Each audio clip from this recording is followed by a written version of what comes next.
Hello, beautiful people, and welcome to the Occult Explorers. I'm Snappy, and I'm joined today by my dear friends, Leslie. How's it going, Leslie? Good, how are you? Well, life is beautiful. And Shay, how's it going, Shay?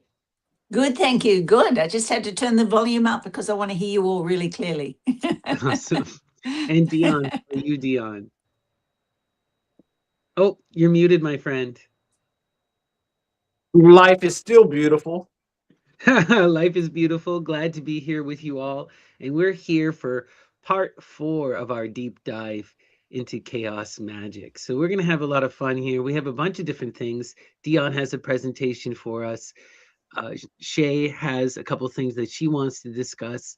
And Leslie has a magical working that she performed that she's going to get into. And then at the end, we're going to talk a little bit about some great magicians and their perspective on chaos magic. So a lot going on today. It's going to be a really, really great episode. But before we dive in, why don't you, Dion, remind us where we were coming from with your previous presentation? Well, last week we explored some artists, some female artists, not necessarily known as chaos magicians, but their work and their lives seemed to unfold as that. And they influenced a lot of the other chaos magicians that came to fame. I was talking about Eartha Kitt and her relationship with them, and you'd see pictures of her with, you'd have Andy Warhol.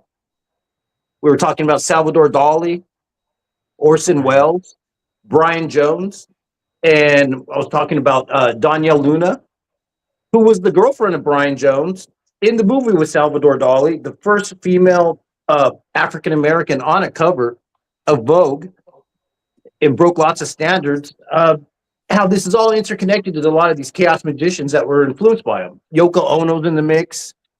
Right. And so I thought there's a counterpart to that too, because you were asking about Sun Ra. You for a while we've been talking about Sun Ra as a chaos magician, musician. And so we'll talk about a couple other African American artists today that were influencers of, let's say, chaos music and magic, let's say. Awesome.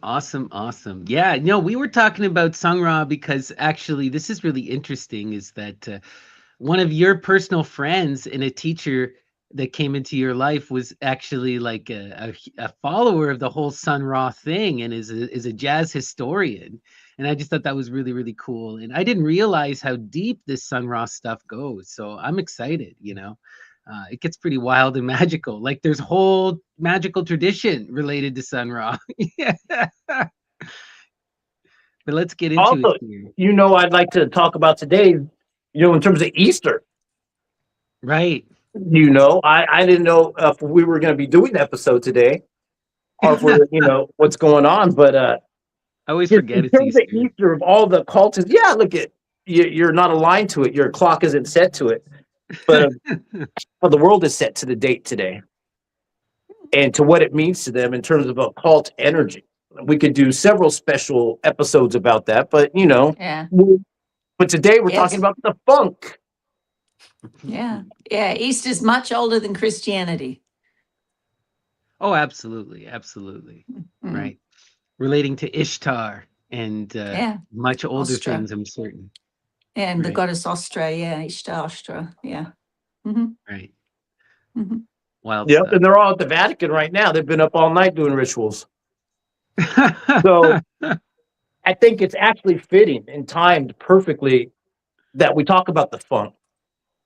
Yeah, man. Because the funk is an energy. It's not a form of music. It's an energy. It's a lifestyle. It's a form of magic. It's a feeling, a vibration. Yeah, let's get into it, because you were talking to me about this character here, and this was blowing my mind. I always loved music history. Rock was never my big genre, but this blew my mind when you introduced me to this character, Escarita. Yeah, before Little Richard was Little Richard, there was Escarita. Breaking boundaries. The name SQ, from his initials of S, in the letter S and the letter Q, became SQ.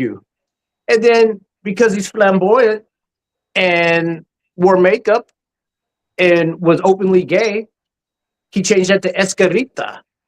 I think, And this is, yeah, very clever, very clever. Esquire female. That's very clever. oh yeah, Yeah. Escarita. And he played piano. When you think of Little Richard, this is Little Richard's influence.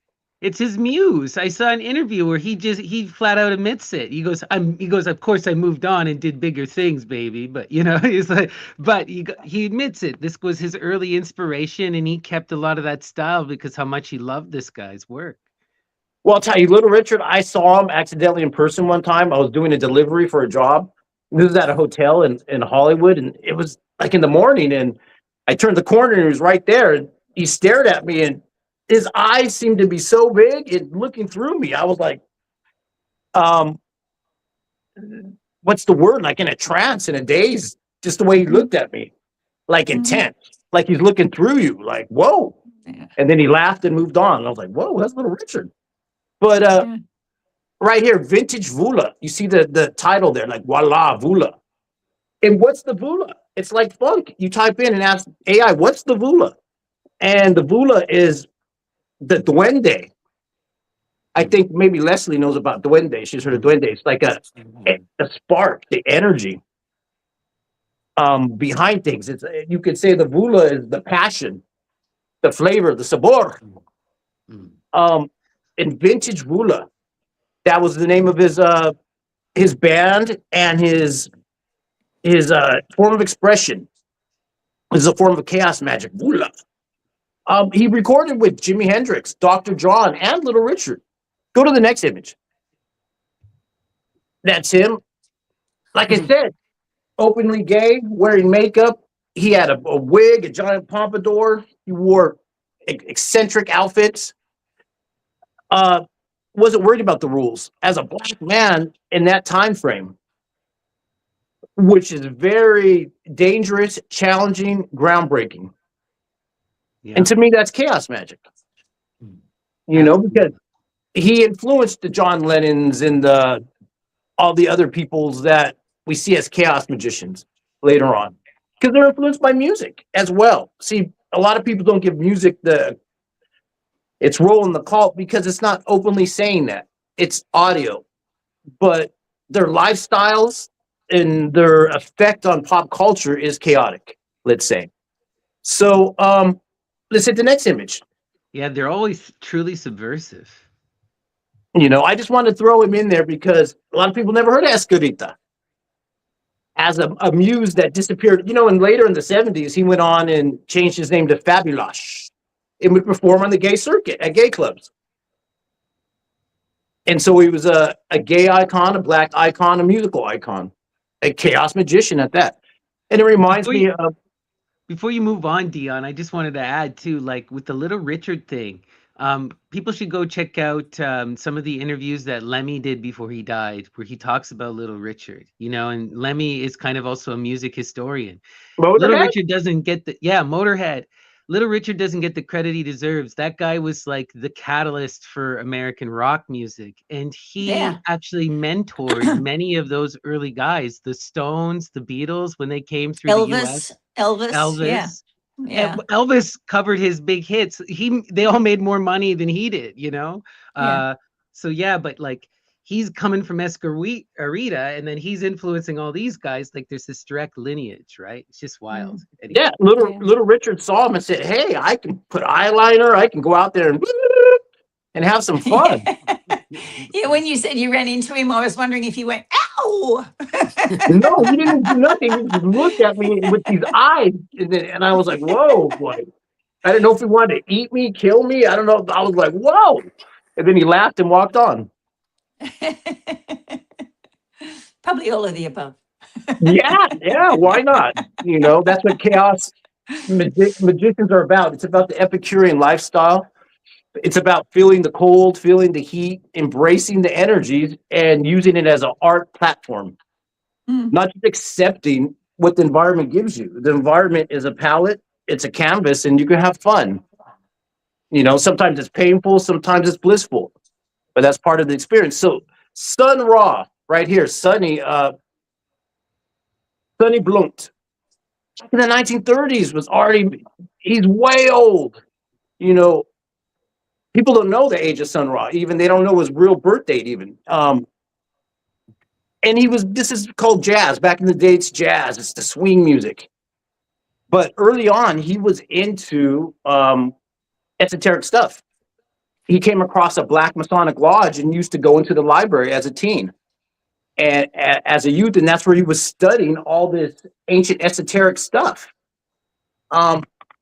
And he invented something that a lot of people are saying he invented. The term is Afrofuturism. Ooh, I like it. Yeah, it's the Afrofuturism, and we've seen the art in the images. Like, go to the next image, and that's Sun Ra right there with the Egyptian stuff. And because Sun Ra said he was abducted and taken to Saturn and transported, and that's part of his mythology. And this is in we're talking about the 1950s. In 1952, he changed his name to Sun Ra.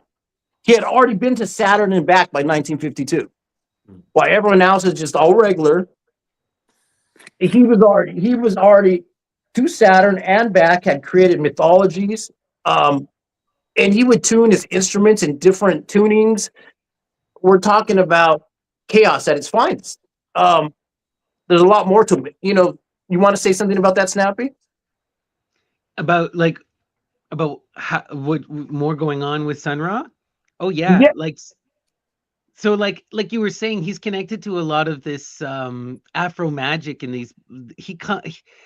What I was looking at is that he was really interested in a lot of this Pan-African stuff and a lot of that African nationalism and magic that's associated with like Marcus Garvey and all these other characters.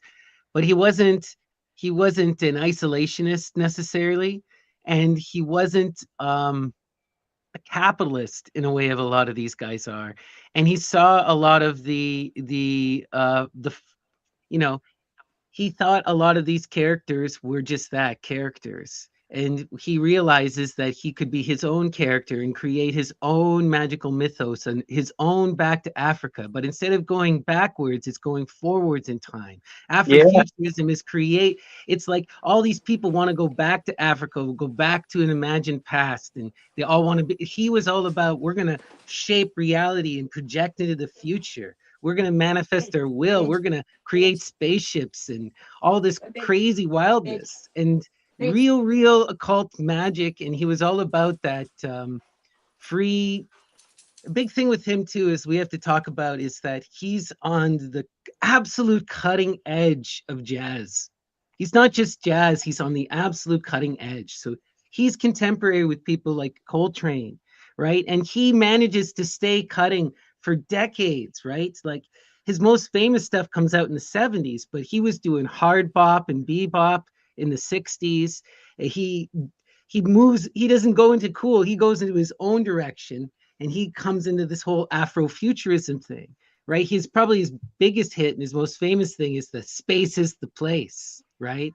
They did a movie. They did a movie about it. Right. They did a whole movie about it. Well, hit the next picture as you're talking, just so we can see some of his album covers. Right. And look at this though, the Night of the Purple Moon, right? We all know this kind of symbolism, and he's doing it. The moon over the pyramids with the Sphinx, and it's purple. Like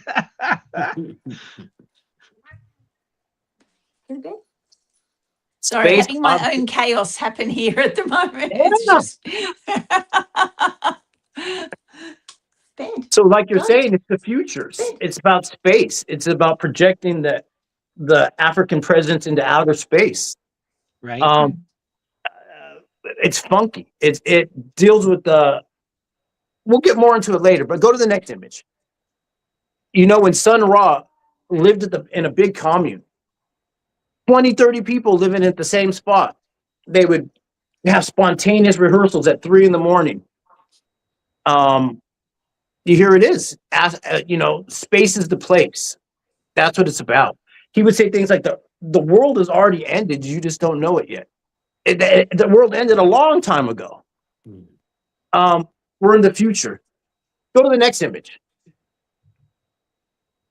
James Brown. So this is that same time period. James Brown is known as the godfather of soul, the king of funk. Behind him was Nathaniel Jones, was the actual music arranger from North Carolina with Maceo Parker. That sound, but the funk, the term the funk, because we're looking at Escarita and Sun Ra and this mystical African energy in a period of America that's against black men. When black men can't vote, they can't work, can't sit on the same table. And you got these musical icons that are projecting the future, projecting the past, the ancient future at the same time. And it's so funky, you got to move your body, no matter who you are. And so that's what happened. Their body started moving in alignment with the funk. And James Brown is known as the downbeat is part of it, the music. And if anybody's ever seen James Brown dance, you should Google that, type that in on YouTube and watch him move across the floor on one foot. He would glide across the stage, like very magical. You know, go to the next image, because the word funk, I'm even talking about the word funk so much. Where does it come from? To fumigate, to smoke. That's like we've talked about to fumigate in a lot of other videos in terms of psychoactive. Smudging, yeah. Yeah, or sage. Because in the funk was originally in the 1800s, something smelled bad. Ooh, that smells funky. It smells bad. So the jazz It had to do musicians, with cannabis, right? Yeah. It's a reference to cannabis. My godmother says, if it don't stink, it ain't voodoo. yeah, right. And they had I guess the first recorded funk song that it said on record was called Funky Butts. And this is way back in the turn of the century. This is like, the jazz days. And that was New Orleans. And the funk was put some funk on it, put some stank on it. And that's where funky came from. And then they actually named a band. Go to the next image. The funk, here it is. George Clinton had a band called the Parliaments in the 60s, and it was doo-wop, Motown stuff. But he needed a backing band, and somebody named it Funkadelic. Well, they got mixed up in acid and psychedelics and hard rock, and that gave birth to Funkadelic, Parliament, P-Funk. All kinds of iconic people come through there, Bootsy Collins. But to George Clinton, he took Afrofuturism and took it to the next level as a philosophy, whereas Sun Ra was more insulated and more about his commune and wasn't out there. George Clinton's the opposite. He wanted to take the funk to the streets in a political, in a dance party, and he took hella drugs. And even speaking of the drugs, like James Brown, I don't know if you remember the time he was on a 2 or 3 state police chase. They chased him, the highway patrol, as he was on PCP, shot out his tires till he was driving on the rims because they didn't want to hurt him. They knew who he was. So he finally ran out of gas in a different state because he was high as a kite. Well, And it's George, important to talk about him too. Is one of the pioneers of the psychedelic. He's one of the pioneers of the whole psychedelic movement, right? He really latches on. A lot of these characters were influenced by Timothy Leary and by the hippies, but George Clinton lived that and went and shared it, in the same way that a lot of those other hippie type traveler bands, and this is the thing with Parliament, is I got to see them years ago at the Ottawa Jazz Fest, because they were one of these bands that just perpetually played festivals until George couldn't do it. They're still alive, and he can still do it. He's organizing a festival in Tallahassee this year. Oh yeah, they're still going. 85 years old. I just mean not Outlive the hippies. Right? Long outlive the hippies. He's not doing the touring circuit, but they were always and doing he's the touring. Still ripped to the tits every time you see Yeah. it. oh, he's wild. He's wild. And in the albums, go to the next image so I can show you some of these album covers. Funkadelic. This is psychedelic Afrofuturism.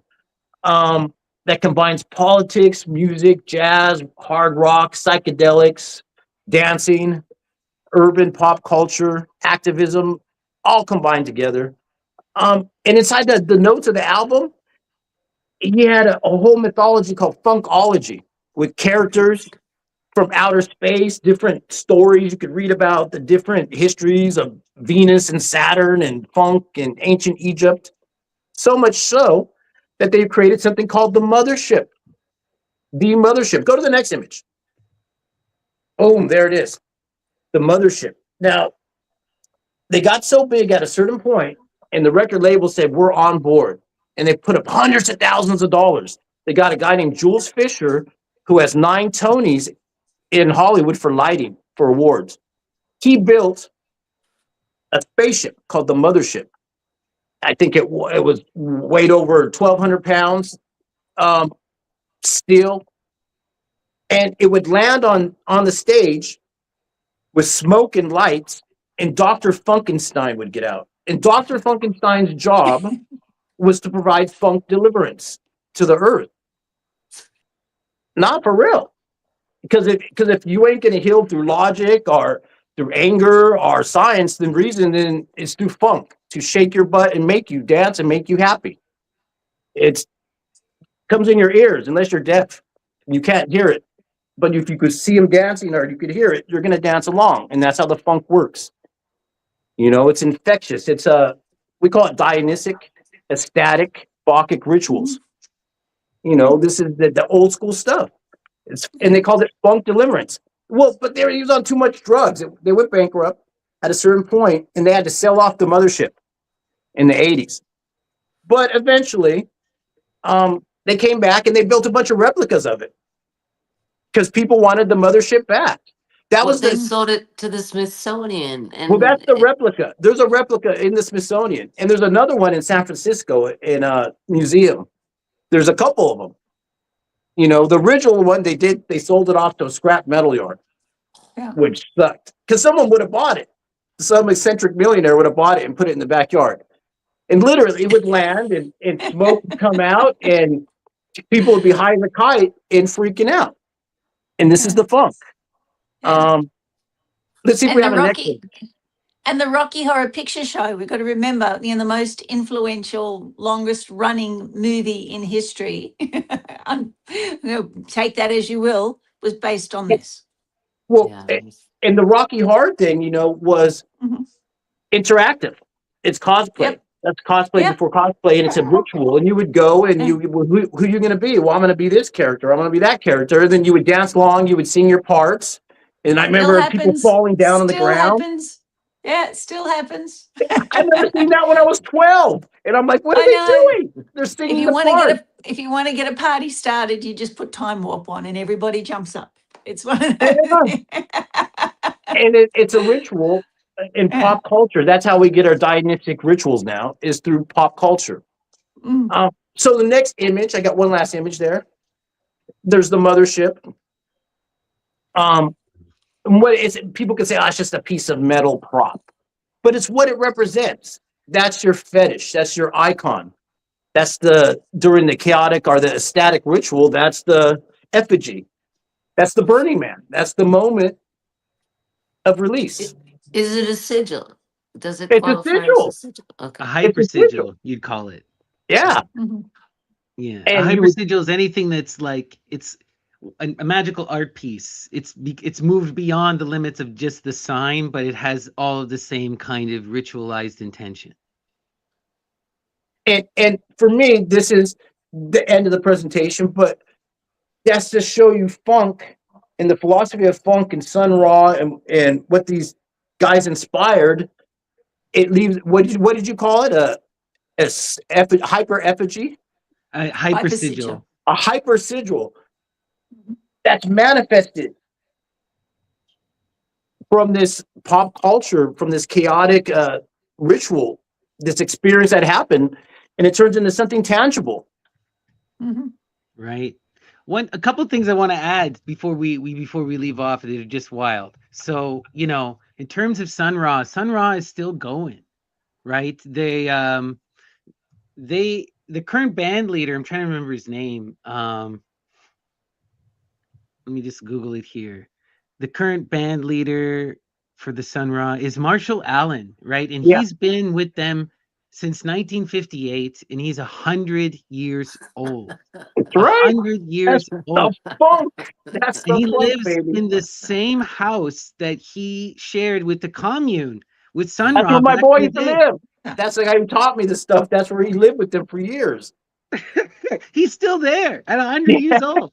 Okay, he's still there at 100 years old. So that Afrofuturism is still going strong. Last thing I wanted to say about the funk, which is bringing in more of that ritualized magic. What's so interesting, from a musical standpoint, right, with the funk, is they bring in that element of going back into these repetitive patterns, these four lines that return to the one, right? And you harmonize and then you come back to the root. Harmonize, come back to the root. Improvise, come back to the root. Improvise, come back to the root. But what that would allow is, like, if you watch some of these, especially the 70s James Brown, or if you watch Funkadelic when they're live, they could do 15, 20, 30-minute long songs with just the Yeah. same bars over and over again, and the whole crowd is in this hypnotic trance, and everyone is anticipating that fall on the one. And it's wild to me. Well, and that was the name of their philosophy. It was called the one. It's in the linear notes, and it was what do you call it? The singularity. It's the one. Yeah. It deals with Afrofuturism. Now, and you said Marcus Allen. Do you know who Tony Allen is? Yeah, the drummer. Yeah. That's Afrobeat. Right. Yeah. Yeah. Because I went to Africa different times. That was like 35 years ago, at least, in different countries that I was studying with the guys there. And funk is funk. Just saying, Yeah. it's not going away. It's barely getting started. So. Right. Yeah, the TV show that I starred in 2008 was called The One. It was the highest grossing show in Australia. I think it was shown in Canada too. Just want to show you this, guy. So that's the mothership in the Smithsonian, which is Yeah. a slightly different version. But they based the Close Encounters spaceship in the 70s on that one. So I believed that they did, but I just quickly double checked it. But the Close Encounters spaceship, oh, where did it go? Yeah, it was actually based on that one. Yeah. Oh, that's so awesome. yeah. So Encounters once of the these funk. so once these hyper sigils go into the consciousness, they stay there. Like the Mona Lisa is a hyper sigil. Once it goes into the consciousness, it stays there. It's what every artist wants to create. And then it will self-perpetuate. It continues out into the consciousness. So it creates something that continues to spread. And that's the chaos effect. You drop a pebble in the pond, and it's the ripples and the disturbance that we want. Right? But you never quite know where these ripples and disturbances are going to end up, but they just keep going. So that's what these hypersigils do. Once they get into the consciousness, they ripple out and continue in the consciousness, continue creating other things. Yeah. Yeah, So you very never know successful. how it's gonna come out, right? Like, Yeah. one of the things that Shay wanted to talk about, which is interesting, and we Mm-hmm. should get into this here, is a bit of Alan Moore, because he Mm. has probably the most famous example of a hypersigil then manifesting. I was And wondering who was going to bring up Alan Moore, because I was thinking we're going to do an episode on it. we should still maybe do another episode, because You know there's what? just too I much reckon there. if we asked Alan Moore, he'd probably jump in. He's Maybe. very approachable. He's very approachable. We should send him a message and ask him if he wants to join us one morning. He'd probably jump straight in. He'd love it. Have Hey, coffee with us, Alan. Come have Yeah. coffee with us, seriously. But, like, the weird thing with him is he creates, we have to understand Alan Moore first and foremost as a magician and an anarchist. And if you go and you check out his book, V for Vendetta, it is a hypersigil. There's magical intention there to wake. It's very specific from Alan Moore's view, right? He was trying to wake up his people of the UK. He was trying to warn about, coming technocracy. But what happens in the wake of that? It winds up manifesting in the globe, Completely.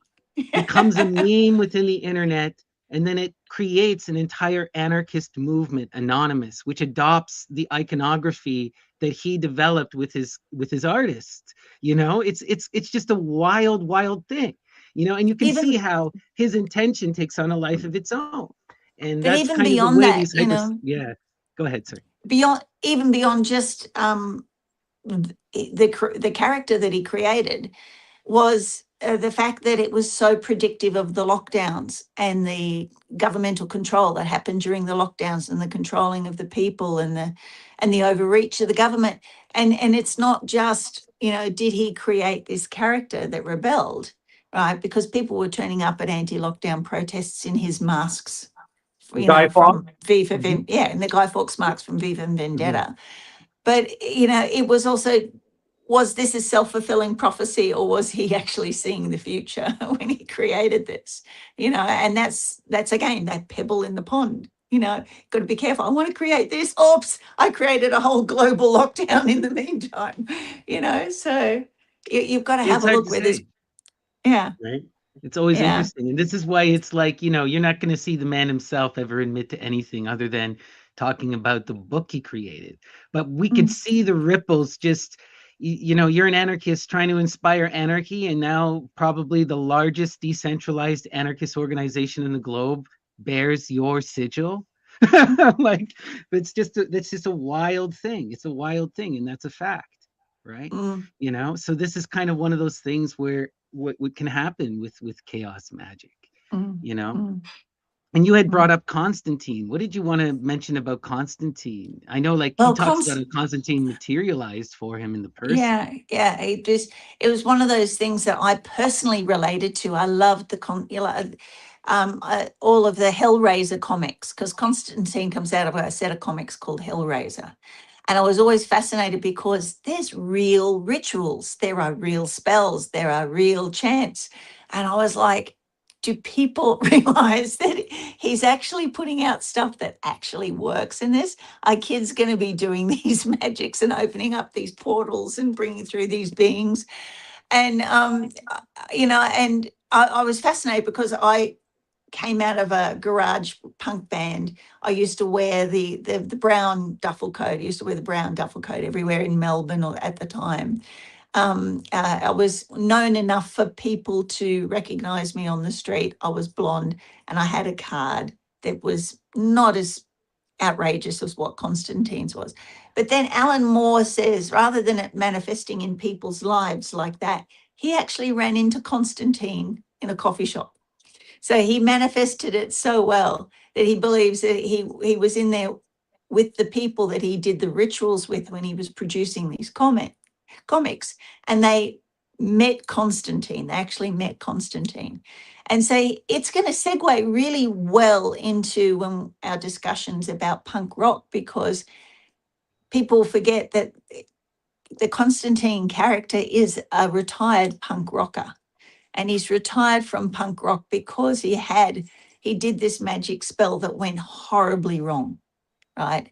And now he feels morally obligated, as much as he possibly can feel morals, to atone for this by going around and trying to He's help out also with a magic. magical addict, and this is the excuse that he Yeah. uses. He has a Mhm. savior complex that just so happens to fulfill his addiction. Yeah.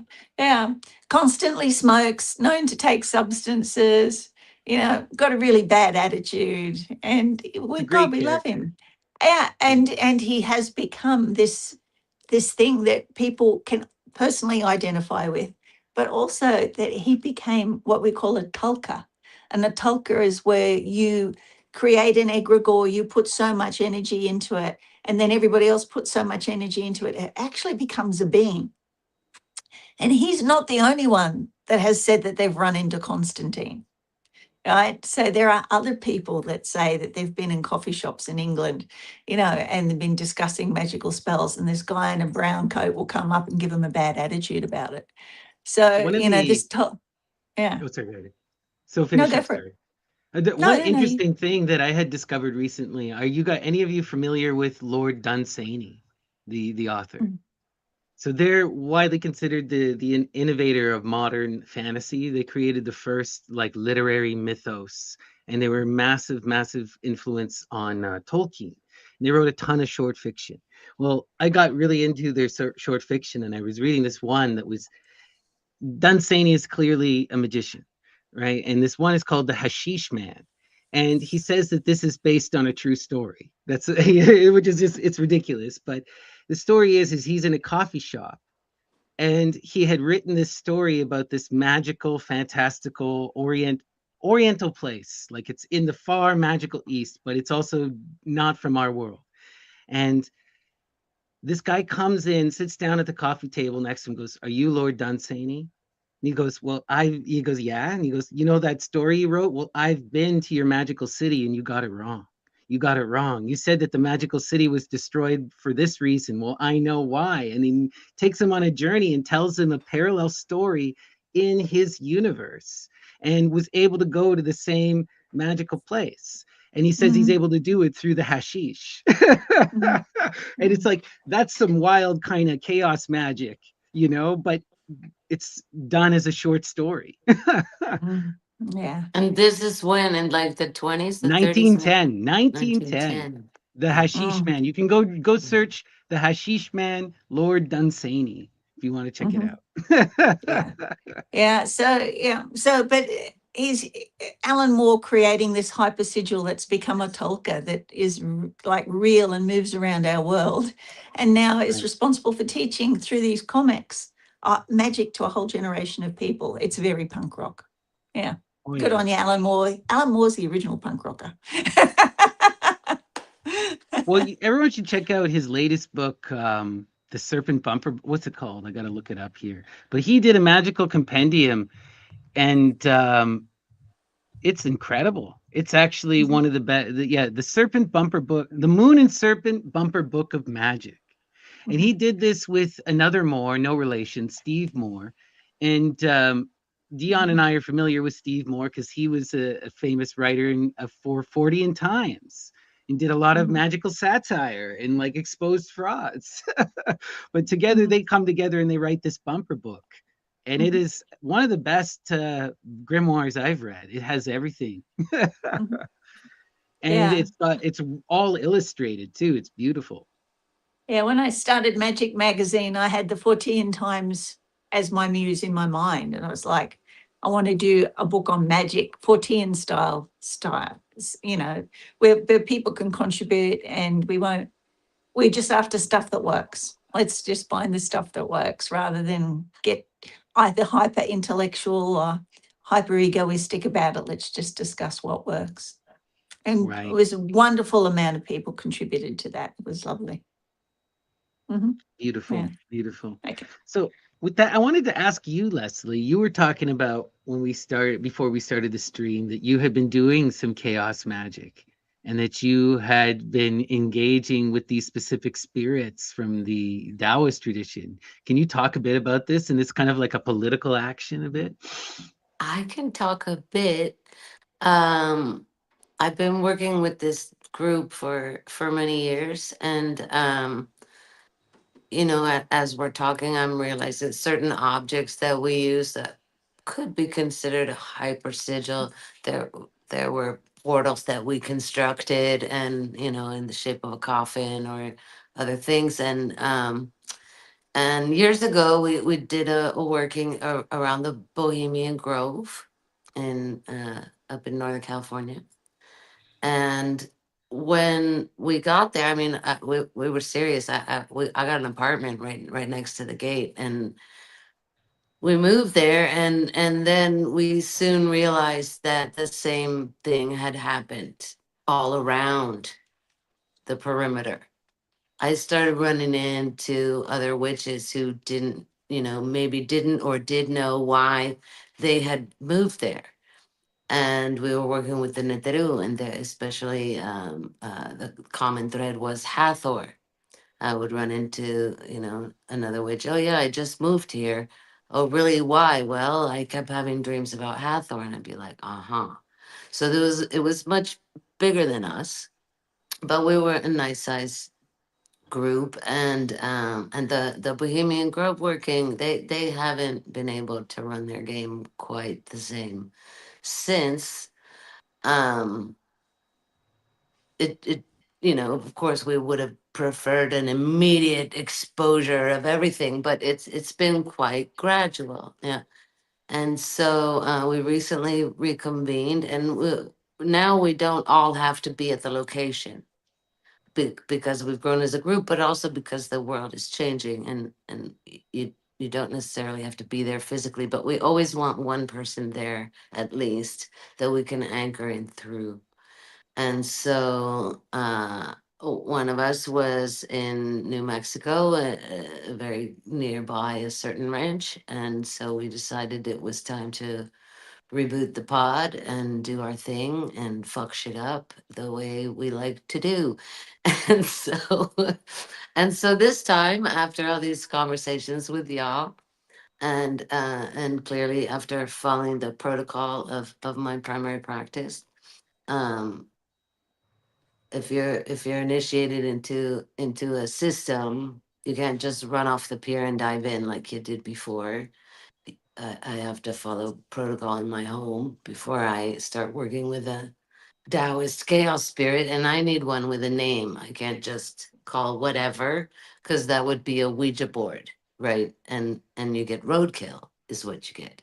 So so I have to go through a bunch of stuff before I even start, and I need to be working with a spirit that I know what it is. And so I had to look for, hunt, befriend, and create an alliance with Hundun. And I don't know if you saw that picture I sent you, but it's a headless pig with wings, basically. It's a creature, and it's a Mhm. river spirit, and it represents the primordial chaos in the Taoist of their malevolent spirits. It's the least malevolent, and so I thought maybe it was a good place to start.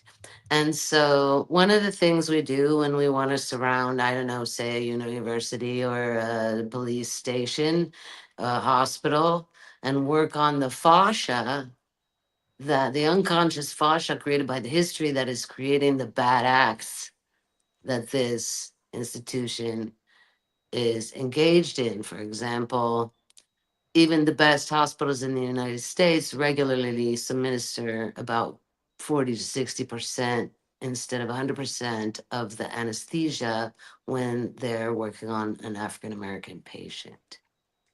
That this Right. kind of thing is no longer written in the books, right? These horrible words have been removed from the books, but their echo, their ghost, is still in the institution.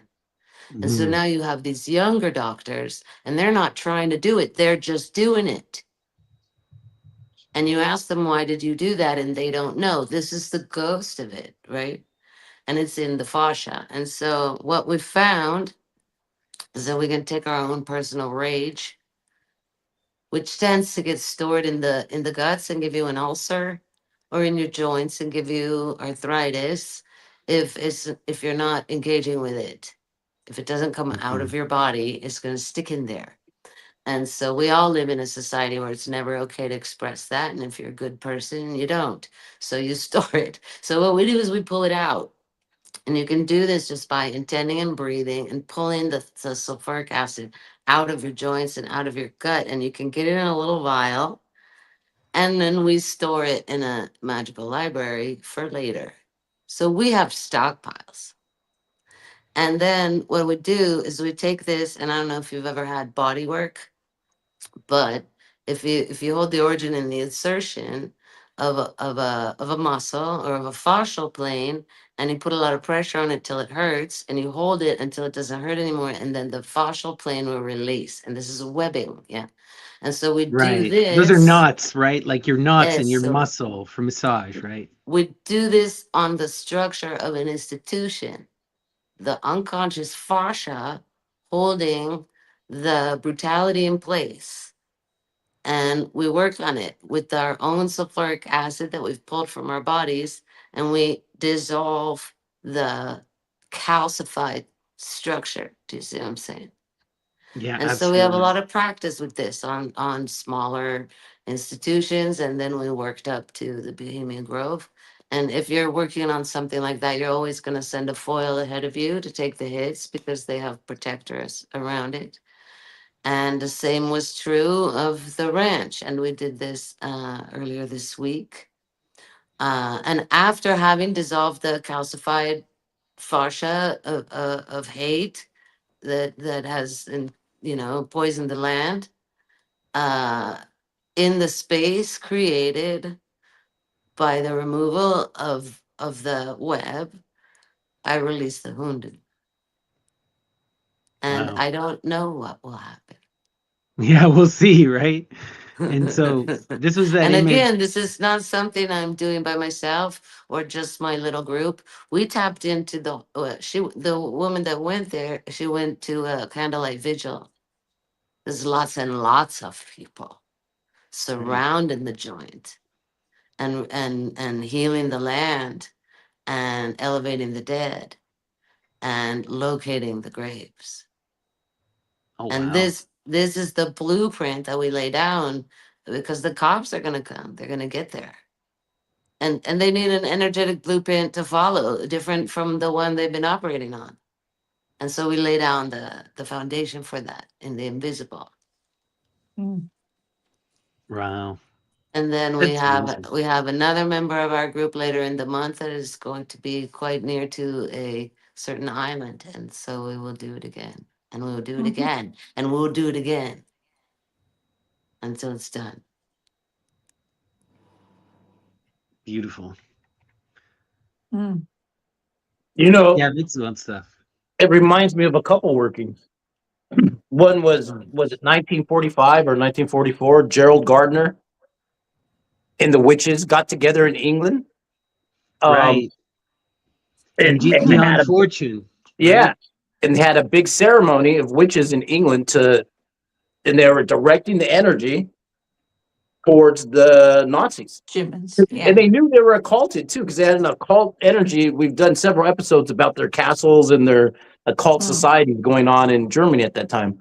And another working that I'm thinking of is, hey, let's levitate the Pentagon. Yeah. Timothy The hippies. Leary or the Terrence McKenna and them, they're like meditating. They want to raise the Pentagon off the ground. Yeah, Abby Hoffman. They actually tried that. They got a few thousand people to show up and to surround the Pentagon. You know, Yeah, these were Yeah. serious. We're talking like all of these are deeply serious people. You know, Yeah. why? That's how empowering the magic was at that time. You know, but Mm. It wasn't Dion Fortune a code buster. I mean, she was actually up in the institution. You need a yeah, yeah, person yeah. in there, you see. For the yeah. Bohemian Grove, for one of us got a job inside waiting tables. Everyone should check out her book. Actually, Psychic Self Defense. It's a Yes, classic and it's an she interesting Mm. knows. one. She And knows. what she did was she created like this whole pen pal organization where all of these different people would get updates on her workings and times when they could do and little rituals that they could do. But largely it was like they would send their intention and she would do an empowered ritual, Yeah. you know? Mm. But Mm. yeah, this is one of those. She's someone we could definitely talk about as a major influence on chaos magic for sure. You Mm. know, Yeah. And the other thing is too, you've always got to the threefold law of return that they talk about in witchcraft is completely misunderstood. It is about action, reaction, and cost. We have to very much, and this is one thing that doesn't sort of follow through with chaos magic, is that they look at the possible actions and the possible reactions, but not the cost. And I mean, I'm not saying that they are, but with research, you find that a lot of these organizations that traditionally have been painted in the media as being evil, nasty organizations are the ones that are already doing the magic to try and protect humanity. So, what if Bohemian Grove is actually a group of magicians that's actually Oh, trying it to upset the absolutely is a establishment? group Yeah. of musicians. But if they wanted to help humanity, they would let women in there.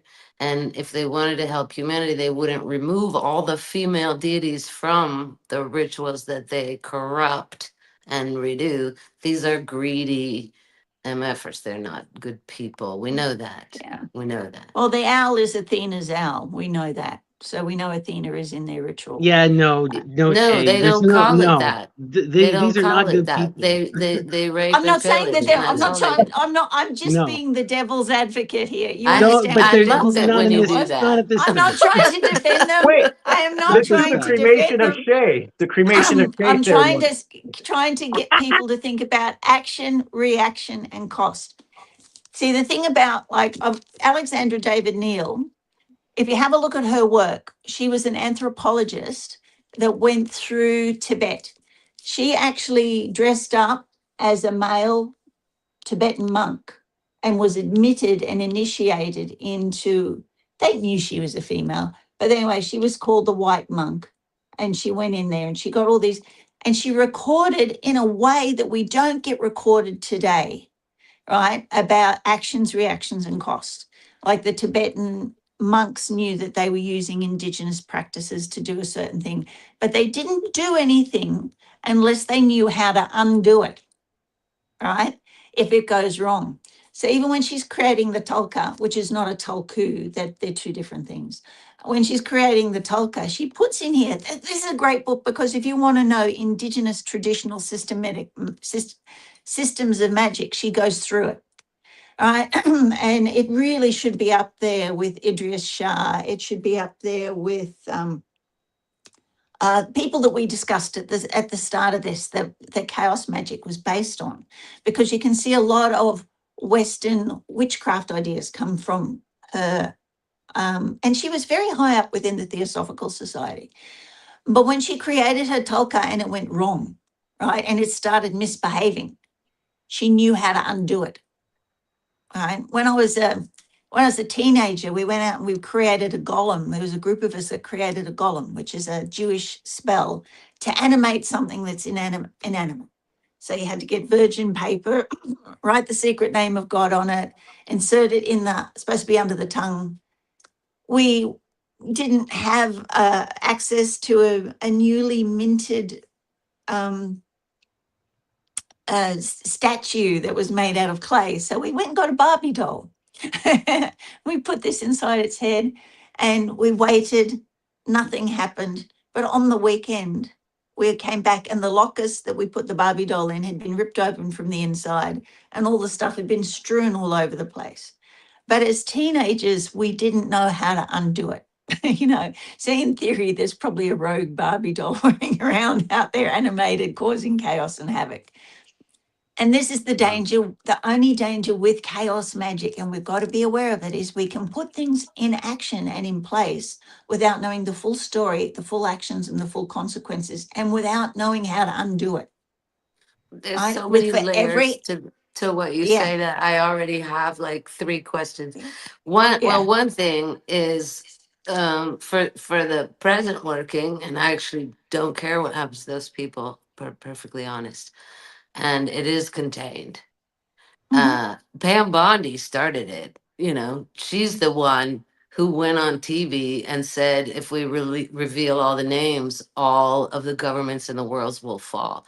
Now, if that's not a, a, a challenge, I don't know what is. And so mm, they bring it upon themselves, for one thing.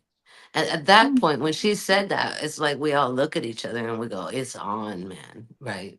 Like it is on. Yeah. So And who is this cares? there? And who cares? And what's so great about all the fucking governments of the world as they exist now? There's nothing great about them. So Yeah. that we can only get better.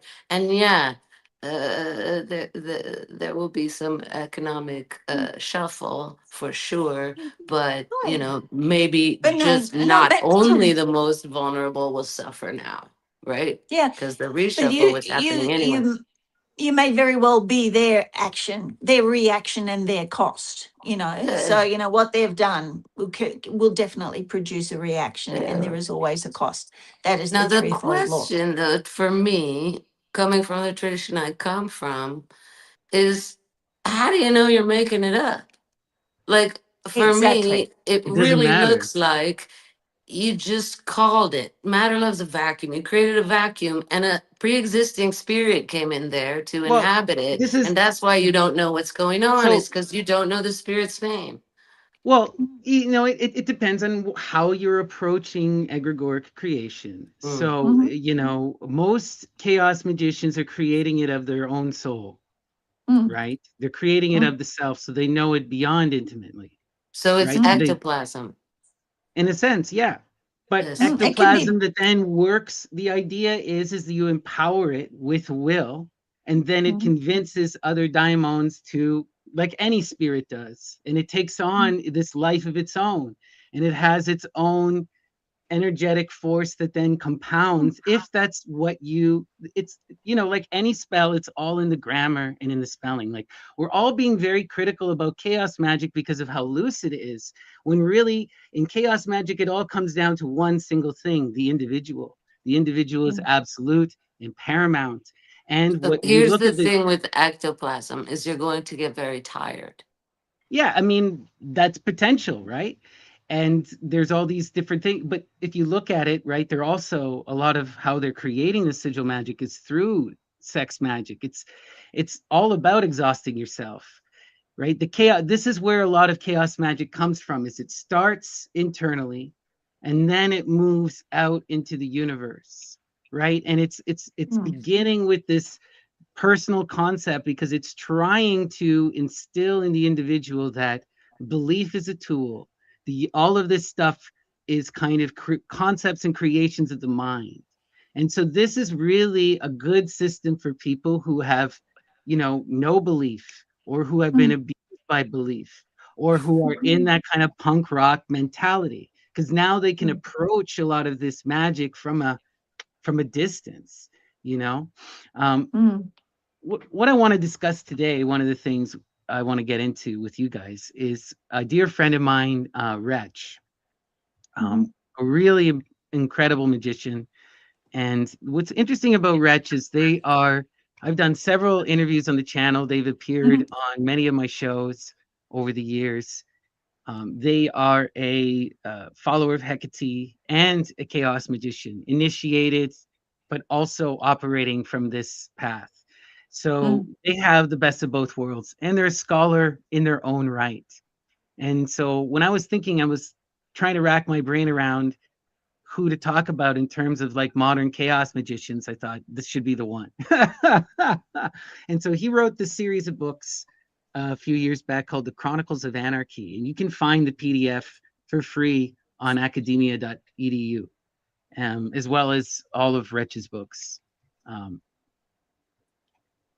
and yeah, those of you who are on the Discords, like the Temple of the Muses Discord, will know Wretch. Um, okay, so first off, we got to talk about what magic is. And so Wretch gives us some interesting, he builds off of Crowley. So as we were talking about at the beginning of our series, Crowley is one of the big major influences for everyone in this Mm. kind of tradition. So, right? Magic is the art and science of creating change and conformity with will. But he adds to it, by the above definition, it should be noted that every successful action is an act of magic, and that no ritual or spiritual understanding is required for these simple acts. If it is your will to lift up your hand and you do so, it is an act of magic. When you get your own personal sphere of creative will in order, when your sub-personalities and desires are unified in their intention, then you will have found the key to working with manifesting power, that which has been called throughout history magic. And this was something when I'm reading Wretch's book that really stood out to me, because this is the main key that many people who dive into chaos magic have not done. They don't know what they Exactly. want, they don't know who they are. And now you're Exactly. struggling in a high individual system, which you need to know yourself, you know? Exactly.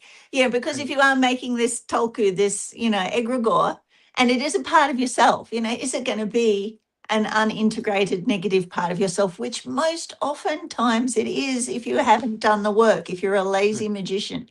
You know, magic is effort, guys. There is discipline required, even in chaos magic. You've got to know Right. your shit. You've got to do your research. You've got to do you know, people can approach it from a very, very lazy standpoint, and they'll still get a result. But do you know what results you're going to get? And you can't if you don't know yourself. Temple of Delphi. You've got to know yourself first. You know? Absolutely. Yes. Right. So much of what he talks about in the book, I didn't post a lot of those quotes here, but it's about, developing the journal, developing a regular meditative routine, creating what's called the magical astral temple. All of these are acts of developing and knowing the self. And once you have that big foundation, now you can approach this kind of creative magic. Like a lot of people do, they want something like, I want an egregore. Everyone loves the idea of a familiar or a servitor and egregore. But like you said, if you invest half of your will into something that's external, you're now giving up all your power. And now this thing is running around the universe playing with your energy. And you don't even know, you haven't even bothered to set bounds for it. Like if you're really going to do it, you got to put will and intention and creativity behind it. And you have to be certain. You have to be certain in your consciousness. Right? Research and discipline and structure and order. There's a lot of stuff that goes into chaos magic. It's not, I think people look at the name and think, oh, it's just cash. And it's not a Right. casual thing. Yeah. An order in the sense that the body is an ordered structure with finite systems. Yeah. Absolutely. Exactly. Absolutely. So now we're going to get into this idea of chaos. And Wretch really explains this really well. So chaos, the infinite reality we find ourselves in, is all patterns, all orders, all projections simultaneously. And we can choose from this chaos the reality we want to create. Okay, so this is the idea of this absolute everything, right? It's not, this is the unified. It is in a sense, but it is not the one in a monistic sense or a monotheistic sense. It remains chaos. It remains divided, right? Language and so reason is only a tool to single out, cut out with the sword of the mind and interpret meaningful and isolated segments of chaos. Infinity is chaos. But to focus only on reasoning is to miss out on limitlessness. So while the reason is the sword, it's that energy of Saturn where you can cut and you can perceive, you can hold something in place in time. This is only one tool that's afforded to us. We can also go into that limitless expansion where you can see things from multiple perspectives, right? Yes. And so the magician is one who plays in both and utilizes both of these tools, right? The world is the eventuality of two variables, chaos and time, right? Which would be ananke in the Greek and chronos, like in the Orphic. You do have chaos as well, but chaos comes from us from a slightly variant tradition from Hesiod. So we are the ones with the time to define the order out of chaos, or the time to learn to transcend time and live in pure chaos, pure oneness, right? Once you enter into timelessness, the ionic life that Amen always talks about, then you can explore the infinite realities, right? The only difference between timelessness and time is just perception and what you choose to perceive, right? You can go into the infinity of the Buddhists. You can blow out the candle and go to sleep, or you can explore the infinite reality. Everything is your choice and everything is but a moment, right?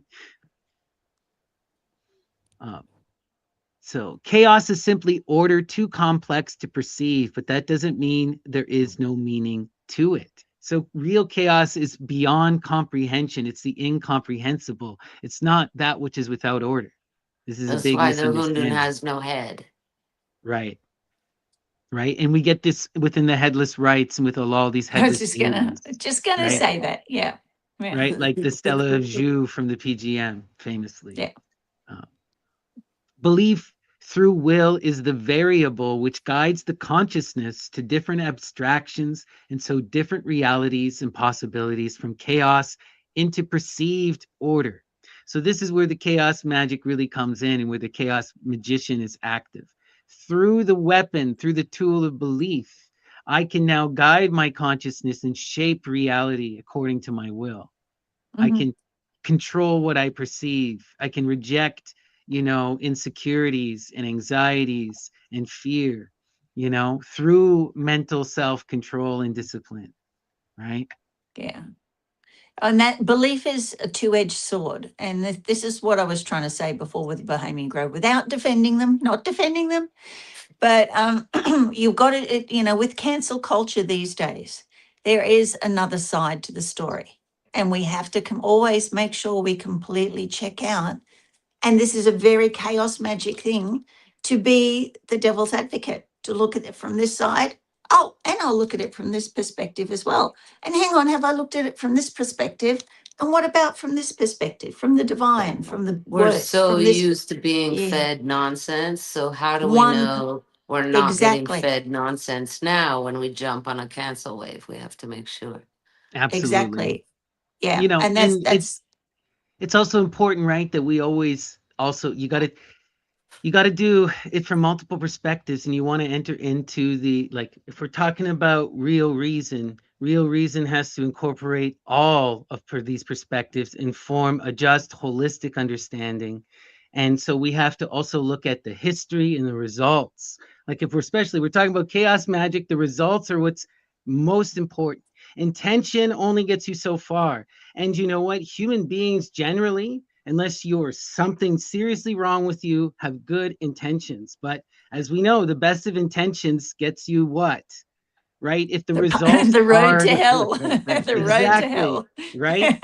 Exactly. Well, So, and a everyone perfect thinks they save the example, world and wants to be a hero, or r- pictures themselves the hero, right? right after the Bohemian Grove working, which it was hundreds and hundreds of people, I was at a party at the Esoteric Book Conference, and my friend introduced me to someone I didn't know. Said, "I'd like you to meet the woman responsible for the current economic crisis."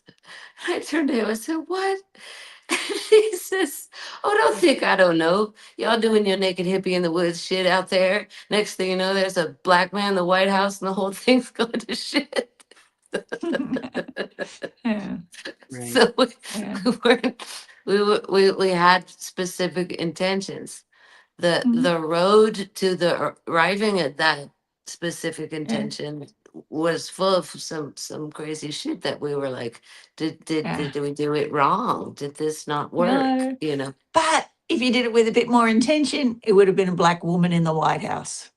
And that would have been a great satire. Yeah, and clearly they weren't ready for that, right? Until now, Yeah. most people weren't ready to see this stuff really get dismantled and fall. Mm, Right. And now we are as a whole. mm, So yeah. it has to be gradual. It's wild stuff. So one of the big things, right, and one of the big key ideas to understanding chaos magic is that, as we talked about, it comes out of punk and it comes out of anarchism. So Mm. we had talked about Max Stirner, and Max Stirner is one of the biggest influences on Wretch in this particular work. But Wretch is taking Stirner further, where Mm. Stirner is like an absolute materialist. Wretch in some ways is an idealist. And so it's kind of, but we ground the chaos magic within spiritual and philosophical anarchism. And this gives it its moral framework, which is so apparent. Because again, a lot of people, they balk at the ideas of chaos magic. But if you really understand anarchism and Yeah. you embody this idea of anarchy, then, at least from the way that Wretch is going to frame it here, Well, it is. There's go a ahead, Sarah. deep trust in nature Yes. and an understanding and knowledge of nature that we're trusting instead. Mm, So we Yes, don't exactly. need these structures because all you have to do is follow the laws of nature, and everybody's going to be fine. I'm very much looking forward to this book because, Reg, even in a text message, it's a transmission. There are like 5 dimensions to everything Reg Right, says. So everything. it's Oh, in chaos it's magic, music. there's 8. There's always 8 perspectives in chaos magic. Eight Right. dimensional I like game, how definitely. Rich has put the pentagram on the 8-pointed star, because 5 to 8 is 6.18, which gives you the phi ratio again, which brings you back to nature, which that's the mathematics of nature. So Right. yeah, All right. distorts So the pentagram, but yeah.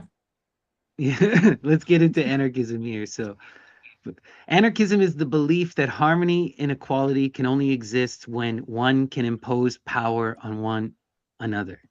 The word derives from the Greek anarchos, meaning to be without rulers. This, however, does not mean an anarchist cannot engage in cooperation and organization within a group, only that it must be done in a non-hierarchical way.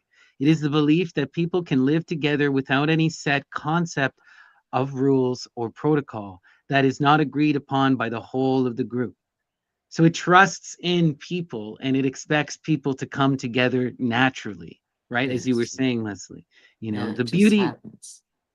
beauty of anarchism is that it is the best way of achieving everyone's self-interest because it means everything for everyone, right? Whatever you want it to be is what it is. And everyone is allowed to be an absolute egoist, you know? And so because of that, it has this ever expansive perspective and acceptance. Anarchism is the philosophy of anarchism. It's truly the ideal as it has no ruling class, no plutocracy that has power over anyone else. Power corrupts only when it is power over others. Power for yourself is freedom. The other thing is by empowering the individual, you are allowed to be yourself. In many systems of government, they expect you to give up your autonomy in varying degrees for the collective.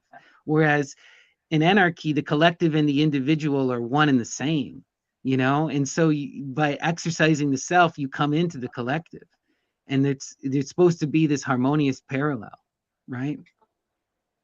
And that's why I'm not hunting, capturing, and trying to make the Hundun my servant. That just the Right. whole concept is like, oh, what is wrong with you, right? You have to make friends. Uh,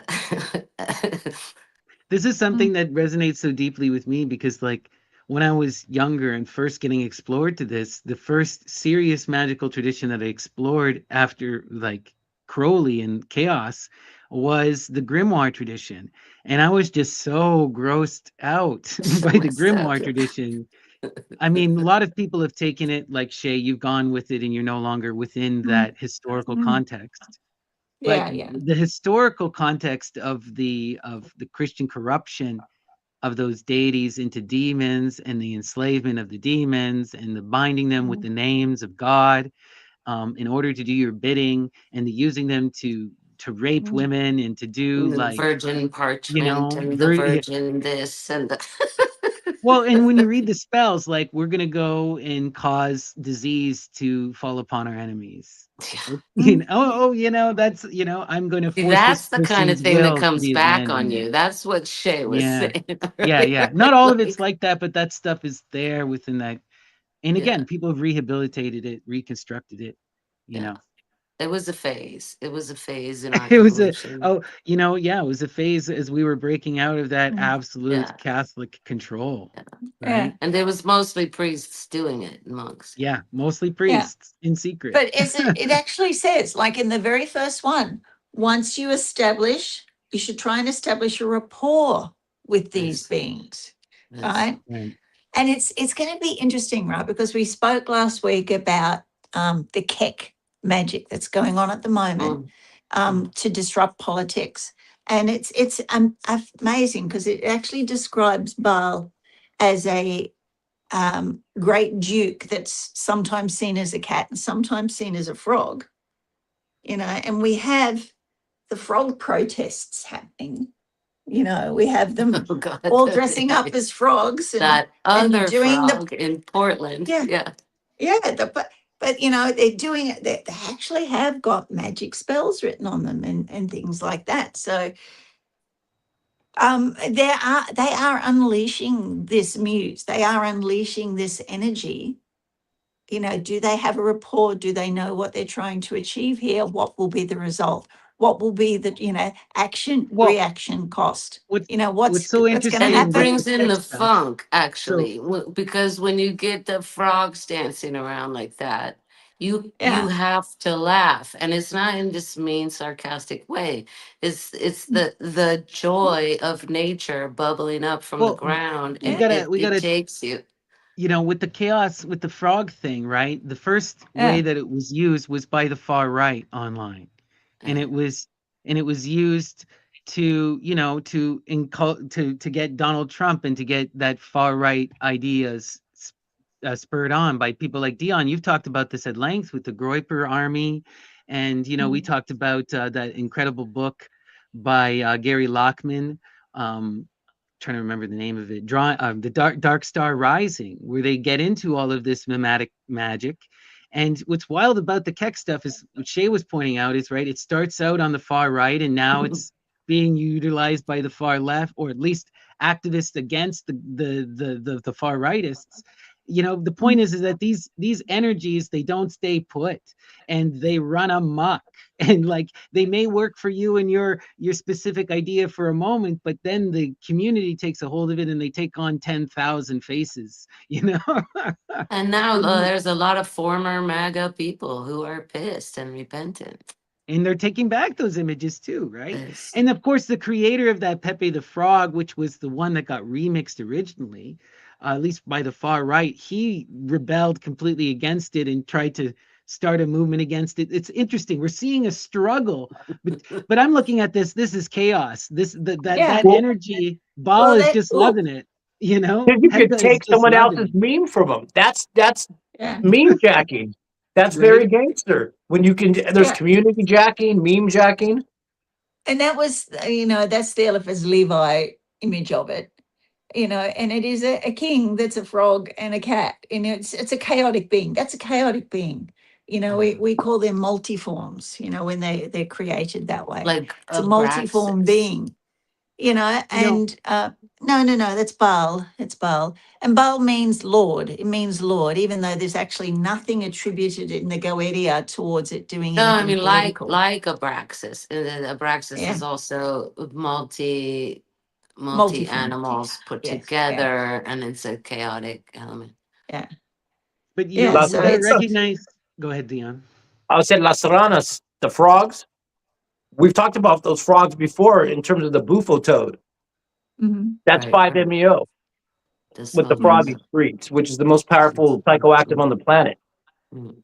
Sonoran mhm. desert frogs. And they have them up and down the coast. And we But have, of course, the sigil is, a frog yeah, upside down. You can see the frog body, but that's the traditional goetic sigil for it.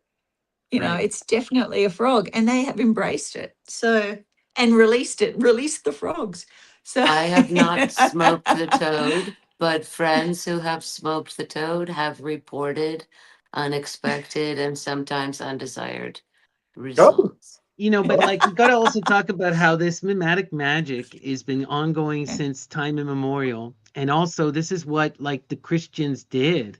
We can see this explicitly when you examine the writings of Emperor Julian the Apostate. He just comes out and tells you the Christians are stealing our mystery because we didn't write it down. So I have to write it down and share it because I'm terrified that all of this Mhm. magic will be lost. Mm. And that was the reality. The Christians were just Yeah. literally taking, like, when we know this stuff, we know, you look at the Virgin Mary, that's not the Virgin Mary. That is Demeter with Plutus.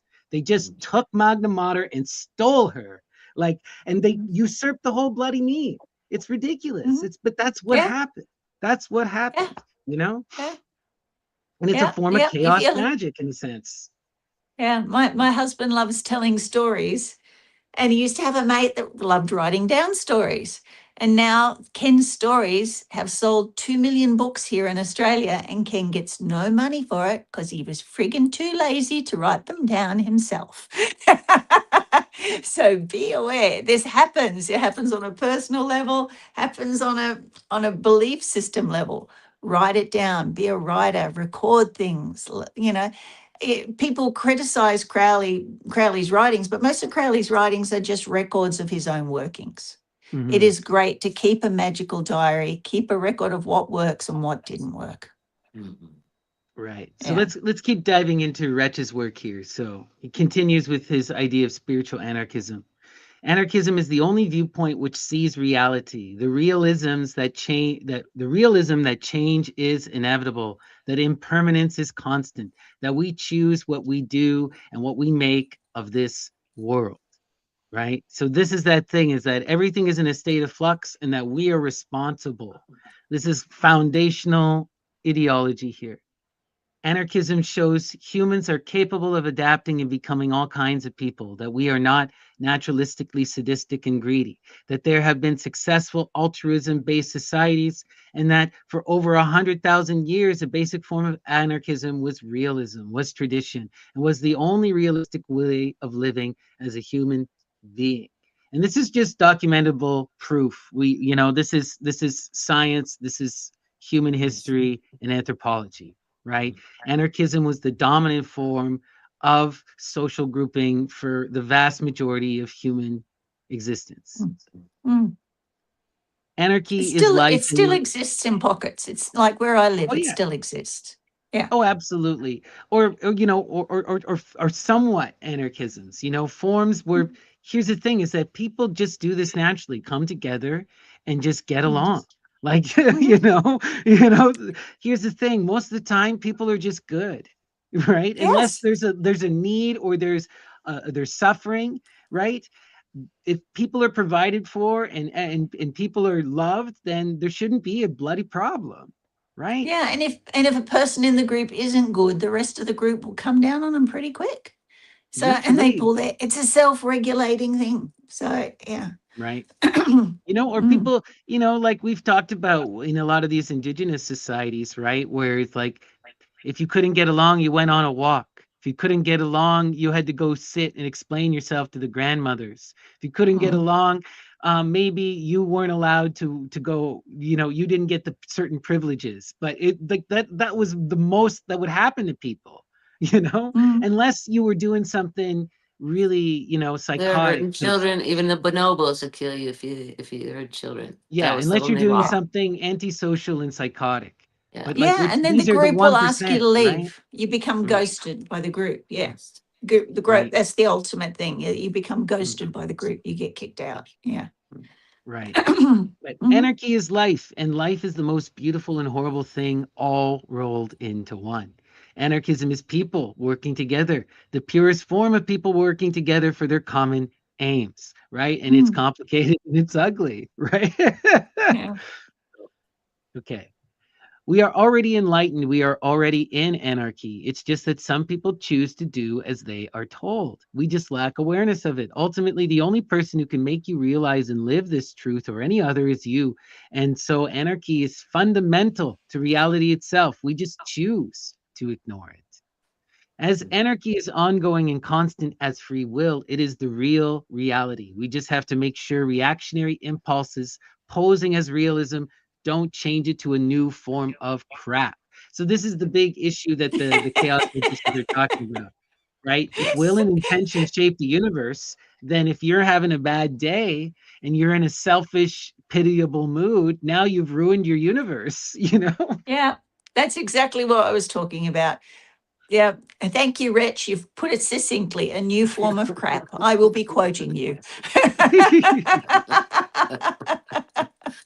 There was a new form of crap. I received a correction, an adjustment from David Graeber. The wrong turn at Albuquerque that we learned was agriculture, right? We've been told that at 6 to 8,000 years ago, we switched from being nomads to being cultivators, and this is where ownership comes in, and it's all downhill from there. It turns out that's wrong. It's anthropologically wrong. It's archaeologically wrong. It was a Rousseau that thought that a long, long time ago, and we're still here thinking it. And so it's actually trafficking.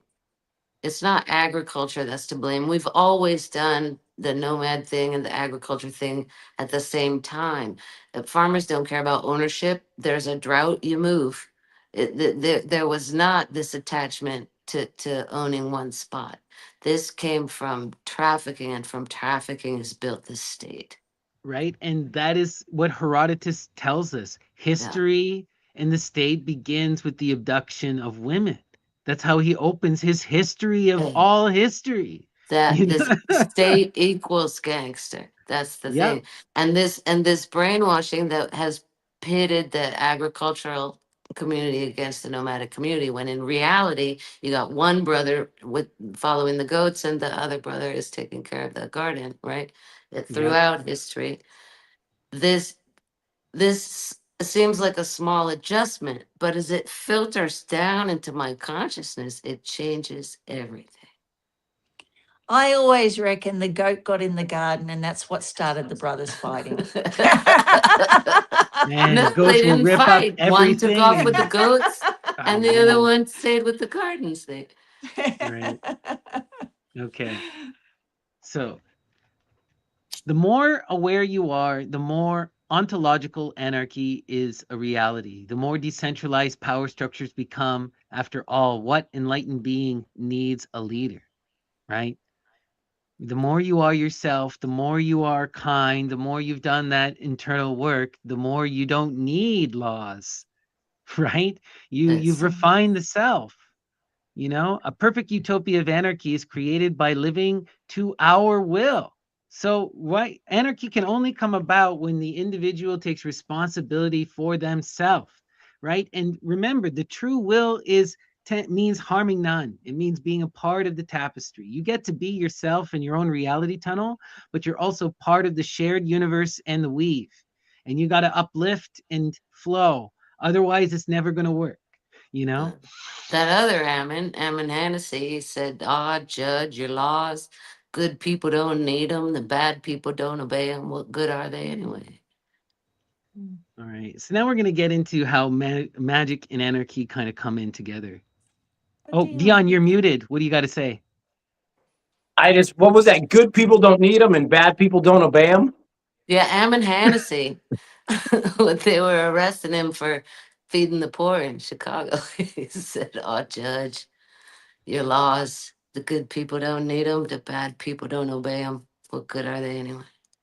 Well, my daddy told me something when they stole my bike as a kid because they broke the lock. And I told him, but it was locked. But it was locked. He says, locks only keep innocent people out. That's right. The good people don't need them. Yeah. Yeah. Honest criminals out. My dad used to say, and he keeps the honest criminals out. And like, And go you ahead. know, Shay, you told me before that your husband's involved in security, or let's say enforcement of a high, end where it's very chaotic. Yeah. There's a term called to be desensitized. To work in a chaotic environment on a daily basis where people may lose their life and multiple things are happening, dynamic situation, you become kind of desensitized to it. Mm. Yeah. Yeah. He's still a sensitive soul, thank God. But yeah. Yeah, he used to. Yeah. But I worked in security as well. I'm probably a bit tougher than he is on some levels. Yeah. Yeah. He's Right. And the got same thing happens. he's got a marshmallow heart. I just have to look after it for him. The same thing happens if you work in a hospital. Mm. Yeah. Right. So many things can break you. Reality is harsh, right? You know, um, my mom used to work in hospice care with people with dementia, and she claims she had, well, doesn't she did she had a form of PTSD after doing that for 10 years. Yeah. There, things are just, life can be brutal. But I want to talk about this magic stuff because this is where it Yeah, gets man. interesting. So Mm. while magic can set us free, it can only do this if it is the magician's will to be free. And so anarchism is key to the occultists.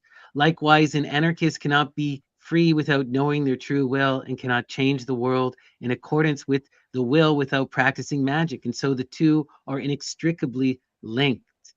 And this is one of Wretch's main theses. So he looks at a character like Max Stirner and says, well, he's clearly a chaos magician because you can't be an anarchist and not be a magician, number one, because they kind of just intermingle. And that idea of making a book of satire to try and challenge people is a magical working, right? Yeah. So the path of anarchism is the same as the path to enlightenment. No one starts out fully aware and functional anarchist, and no one starts out a fully aware and functional divine being. And ultimately, you cannot do one without the other. Spirituality without anarchism is narcissistic and selfish. Spirituality without hard work and entheogens is illuminating. And anarchism with sincere spirituality provides a metaphysical, psychological, and creative tactical advantage to the great work of human progress. So his big thing he's trying to get you to do is to marry the occult, the spiritual, and anarchy into one, right? And that for him is his kind of chaos magic, you know? Yeah. And an unaware and non-functional divine being really explains Jehovah God of the Bible. I mean, it's just, we can see what happens if you apply that too harshly. Yeah. Right. So this is kind of like one of his main theses. Spiritual people try to free their minds. Anarchists try to free the world. But in the end, neither goals can be accomplished until both are accomplished in all people. There are many lessons to be learned from activist work and much self-knowledge that can be acquired through such practices. But when activism is combined with the occult, a person can find the union of inner and outer, individual and collective. Through this, we realize the fundamental union of anarchy and occult liberation, and then we can change the world and simultaneously become free. Cool. Right? So that's the main thing, trying to unite the spiritual occult world with the anarchist world, inner and outer. You know, you remove the narcissism of anarchy and you remove the, you know, the limitation and the self exploration of spiritualism. You bring them Animism. together in a collective empowerment. And And animism. I think that's Right. a very good point as well. You know, if you are a successful magician, are you free? Right? On so many levels, you know, emotionally, physically, financially, where you live, what you're achieving, what sort of work you're doing. Is it what you want? Are you living the life you want? If not, then maybe do a form of magic that's working better for you because this one isn't. You know, you got to have, if you're a successful magician, if you're creating, if you go out and you realize you can create your world, have you created the world that you want? Or do you feel like you're still not free health wise, not free Well, I know emotionally? Are you people still who under are all of, in prison and they swear they feel free and they got free in there. So it's very complex and layered, the yeah, human freedom. yeah, It yeah. And is. And there's, ultimately, we have to let people, you know, if we're truly going to be an anarchist, then you have to let people imprison themselves. You know, that's true. you have to let people live That's their in life V and for learn their Vendetta lessons, also. Yeah. right? But then if you're a chaos magician, you will challenge that concept. That's true. Definitely. Such a good point. That's such a good. Oh man, love it, love it. What Yeah. do you think, Dion? Love it. Take Amazing, responsibility. Change. I love it. You Yeah. because you want amazing. both. You want to Mhm. jump off the cliff, but you don't want to die. Yeah. Yeah. It's Such no a good good. point, right? Yeah, no good being a victim and trying to practice magic. If you want to be a professional victim, what so many people in the society, in the world today want to be, then you're not a magician. You can either be one or the other. Do you want to be a victim or do you want to be empowered? Don't be both. Can't do that. Well, you You can, know, but it's not going to work very well. and one thing I think of is we can try to be free and write our own script, but there's still, I'm not even going to say karma, but there's entanglement, our community attachment, our families, our jobs, our work, our environment. So we could write a good script or story, but if you get a hurricane or if you got attached to a crazy family or situations, then it's kind of like karma. You got to Yeah, do both. So yeah. we can write the perfect story, like Joseph Campbell will be the hero of our myth, but there's other characters in that story that we're not always responsible for. We are You know? Yes, co-creating. Yeah, absolutely. yeah. And that's That's See right. this in we see this in a lot of feminist philosophy, right? They, you know, Yeah. there's always that idea, like, what about the people who are in prison? What about the people who don't have self-autonomy, whose lives are dictated? Do they think for themselves? Can they achieve freedom? Can the subaltern speak? Like, this is a serious question that needs to be asked, right? Yeah. Can a And the slave break bodhisattva free? vow plays into that. Are Yeah. you free if you are not helping other people to be free? Being That's Right. awake true. doesn't make it any more fun to watch your friend twitching and True. I writhing on the ground. You no, have to but Right. I help. mean, being a mum, I think it's very easy to come back. You know, the first people you want to help always are your children. You We'll want your talk about children to have a great anarchy. life. Yeah, but it's chill. If you've got kids, you know it's anarchy. But you want them to have a great life. You want them to have a great life, but sometimes they choose their own life, you know, and they will say, "Don't help me. Don't. Do not do this." And you have to let them be their own value. And with a lot of people who are playing the victim, you've got to do that as well. You can't rescue a drowning man if you get in the water and you can't swim. Sometimes you've got to like go, okay, do you want to be in the water or do you want to get out? You know, and sometimes people don't want to get out of the water and there's no point helping them. Mm. Yeah, It's especially if it's they've stated that, you know. I mean, Yeah, it that gets would be complicated. non-consensual if they've Right. stated that they don't want help. That's the key, Exactly. right? You can't break consent, you That's a know? savior complex, and it's Yeah. another form of toxicity. Yeah. Yeah. Absolutely. Yeah. Right. And this is where we get into that whole issue of best intentions, right? People Yeah. can justify anything in the name of Yeah. utopia. And which is Mm. Yeah. why I really liked Wretch's idea, where he defines utopia as not a place, but rather a way of being, of Mm. embracing change. Because as soon as you create something like within nature, nothing is static. So as soon as you create an absolute ideal, you've destroyed yourself. You've created a prison. You've created something that is anti-nature, anti the mother. It's horrific. It will stagnate and die, right? It's Mhm. by our very reality, you know? Mhm. So we can't, you know, that idea of utopia is what makes something like communism and what makes something like fascism, both of them so horrific. You know, you can justify anything in the name of utopia, right? Well, Mhm. and you can't they can't do it. You know that when the fascia has to calcify and rigidify and become body armor in order to maintain that kind of rigid structure, and then y'all can't dance for generations. For generations, they ain't no funk, right? Right, right. There ain't no funk for generations. Yeah. Mhm. Wow. So what I want to get into now is so within this particular book, Wretch goes into like all kinds of different types of magic. Um, but because we're talking about chaos magic, we're going to focus on the sigil and the hyper sigil. But if people are interested, you know, Wretch and I did a 3-part series talking about entheogenic practice and scrying and divination. And if you go to this particular book, you can find all kinds of reinterpretations of ritual. The big thing with Wretch that I really appreciate is he's grounded within tradition. He is initiated within the Greek magical tradition, and he incorporates that, but from an anarchist chaos perspective, right? So uh, let's see what he has to talk about in terms of sigil magic. A sigil is simply a symbol or a glyph or a combination of symbols created by a magician to represent an intent, which is then charged with energy or willpower. This symbol more easily slips into the subconscious than, say, an affirmation, and so is expressed to the manifesting powers more directly. So the idea is you can project this easily in your mind's eye and you can launch it into the stratosphere. Since the sigil is static, the purity of the intent is harder to pollute with negative thoughts. This also helps for intention, which you may want to use repeatedly through life as the more the sigil is charged, the more effective it becomes.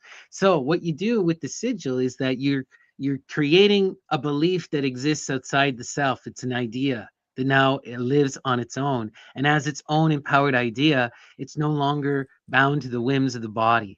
So when you fall into self-doubt and into insecurity, now you're not you know, we're talking about that's one of the big issues with this will magic is your own limitations will cloud your work. But if you disembody it, you turn it into art, you don't have that problem, right? With outright affirmations or other commonplace expressions of the will, there is a lot of baggage that can go with it. By using a symbol which has less or none of the unconscious connotation or residual feeling from past experience, a pure feeling and intention is more easily created. So this also gets into the idea of spontaneous sigils, right? So you can write your will into something, but then it's going to have the bonds of that idea. It's going to have the bonds of that language. It's going to try to fulfill the formula that you've created. But if you do like some of the Austin Spar stuff, create something of pure intention, you just draw automatically, you speak Mm. automatically, you babble, right? Yeah. You're creating a symbol that's more pure and Yeah. therefore not bound by your reactionary mind. You have something to add, Shay? Sorry. Oh, yeah. Well, I mean, when you use language, sorry, Rich is actually making comments. So I'm seeing comments come down through the Soma library from Rich at the moment. So hi, Rich. Okay, it's nice to have you on board. Um, if I say to you black, immediately you're going to think white. And that's the problem with having a written affirmation. It might be incredibly positive, but you can't help, our minds work that way. You can't help but have the negative present at the same time. But when you take away that language and you make it symbolic, you don't have that opposition. Right? And that's the gift of this chaos magic symbolism, making a sigil. You take it out of the realm of language, you don't have that opposition. You just have the Right. one direction. Yeah. And And this it is why, like, strikes go me ahead. that Spare or Thoreau, they're so focused, or an animist, so focused on drawing out that which is hidden that is positive, that they're not falling prey to, unconscious negativity seeping in because of the focused excavation. Right. Right. And Mhm. remember, right, a key to all this work is doing the meditative practice and building that conscious self, having a cohesive identity and, roping in all your subconscious selves into some kind of united whole. Most of us are divided and fighting against ourselves, right? Exactly.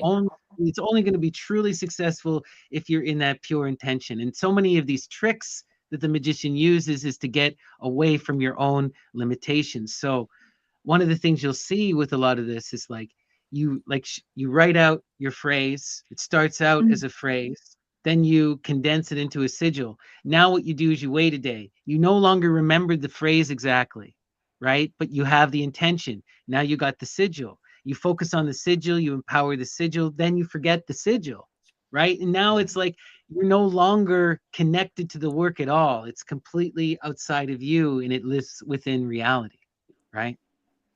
Mm. So, because he says, ideally, you should try and forget the sigil after it has been charged. You do not need to keep charging it once you have gnosis that your ritual worked. Then questioning it attaches energy of doubt. I mean, this always depends on the kind of sigil you're doing, but if you're doing a basic, like, I will for this, like, I will for money, then you're going to want to generally forget it, unless you're trying to ask for continuous flow. There are sigils that, like so much of sigil magic relates to idol worship. You create an eidolon and then you empower it through connection. But then it becomes an egregore. And this is where sigil magic starts to fall into other practices, or it can fall into the thing of like where you're drawing in other spirits now, you know? Um, okay. So he's going to talk about Austin Spar, which we talked about a bit. So one of the best methods was from Austin Spar, who was a pioneer in chaos magic. So his methods is simply to write out a short, carefully phrased intention. It is my will to, then take all those letters. We talked about this, create a sigil. But what Reg adds to it is what he encourages you to do is you can then stylize it if you wish and make it more aesthetic and unique. You can incorporate and appropriate magical symbols, such as those found in astrological, Kabbalistic, or pagan traditions, or any symbol you like. Runes are very useful in this respect, as each rune has a specific magical meaning. But so do most of the ancient alphabets. So he's encouraging you to play with belief and play with sigils, right? If something has an empowered meaning, especially if it means something to you, now it can be a really powerful focus, right? You can also take the phrase and use it as a mantra. Take the letters out of the intention, mix them up, create a gibberish mantra phrase, which is then to be used in the ritual, chanting out the mantra while visualizing the sigil made of the same letters. Right? Abracadabra. Yeah. Exactly. Yeah. Right? Clearly and specifically define everything in it so that there are no surprises when you manifest it. The explanation will be associated with the phrase and the phrase with the sigil. So that's, again, this big thing, right? It's all in the grammar. It's all in the spelling, right? Mhm. If you're going to do anything that is word based, you better make sure that you're doing it as correct as possible. You Run know? your spell checker. Run your spell checker. Just for a basic, one basic mistake that people make is they list what they don't want. Right. That's the other thing. That's not how the mind works. You list what you don't want, you're going to attract it to you. Exactly that. Yeah. You know? Yeah, when I was manifesting my beautiful man, I wrote down this list of qualities. I want him to be trustworthy, have a big heart, be a protector, all that sort of thing. And I said, but I don't want a footballer. I don't want anybody with addictions, and I don't want Oh to no. yeah, and I don't want somebody that likes gambling. So I got all the good stuff, but he is a retired A grade footballer that loves to have a bet every now and again. So I just had to wear that. I manifested it. I wear it. It's okay. He's Wild. pretty good. He's pretty good.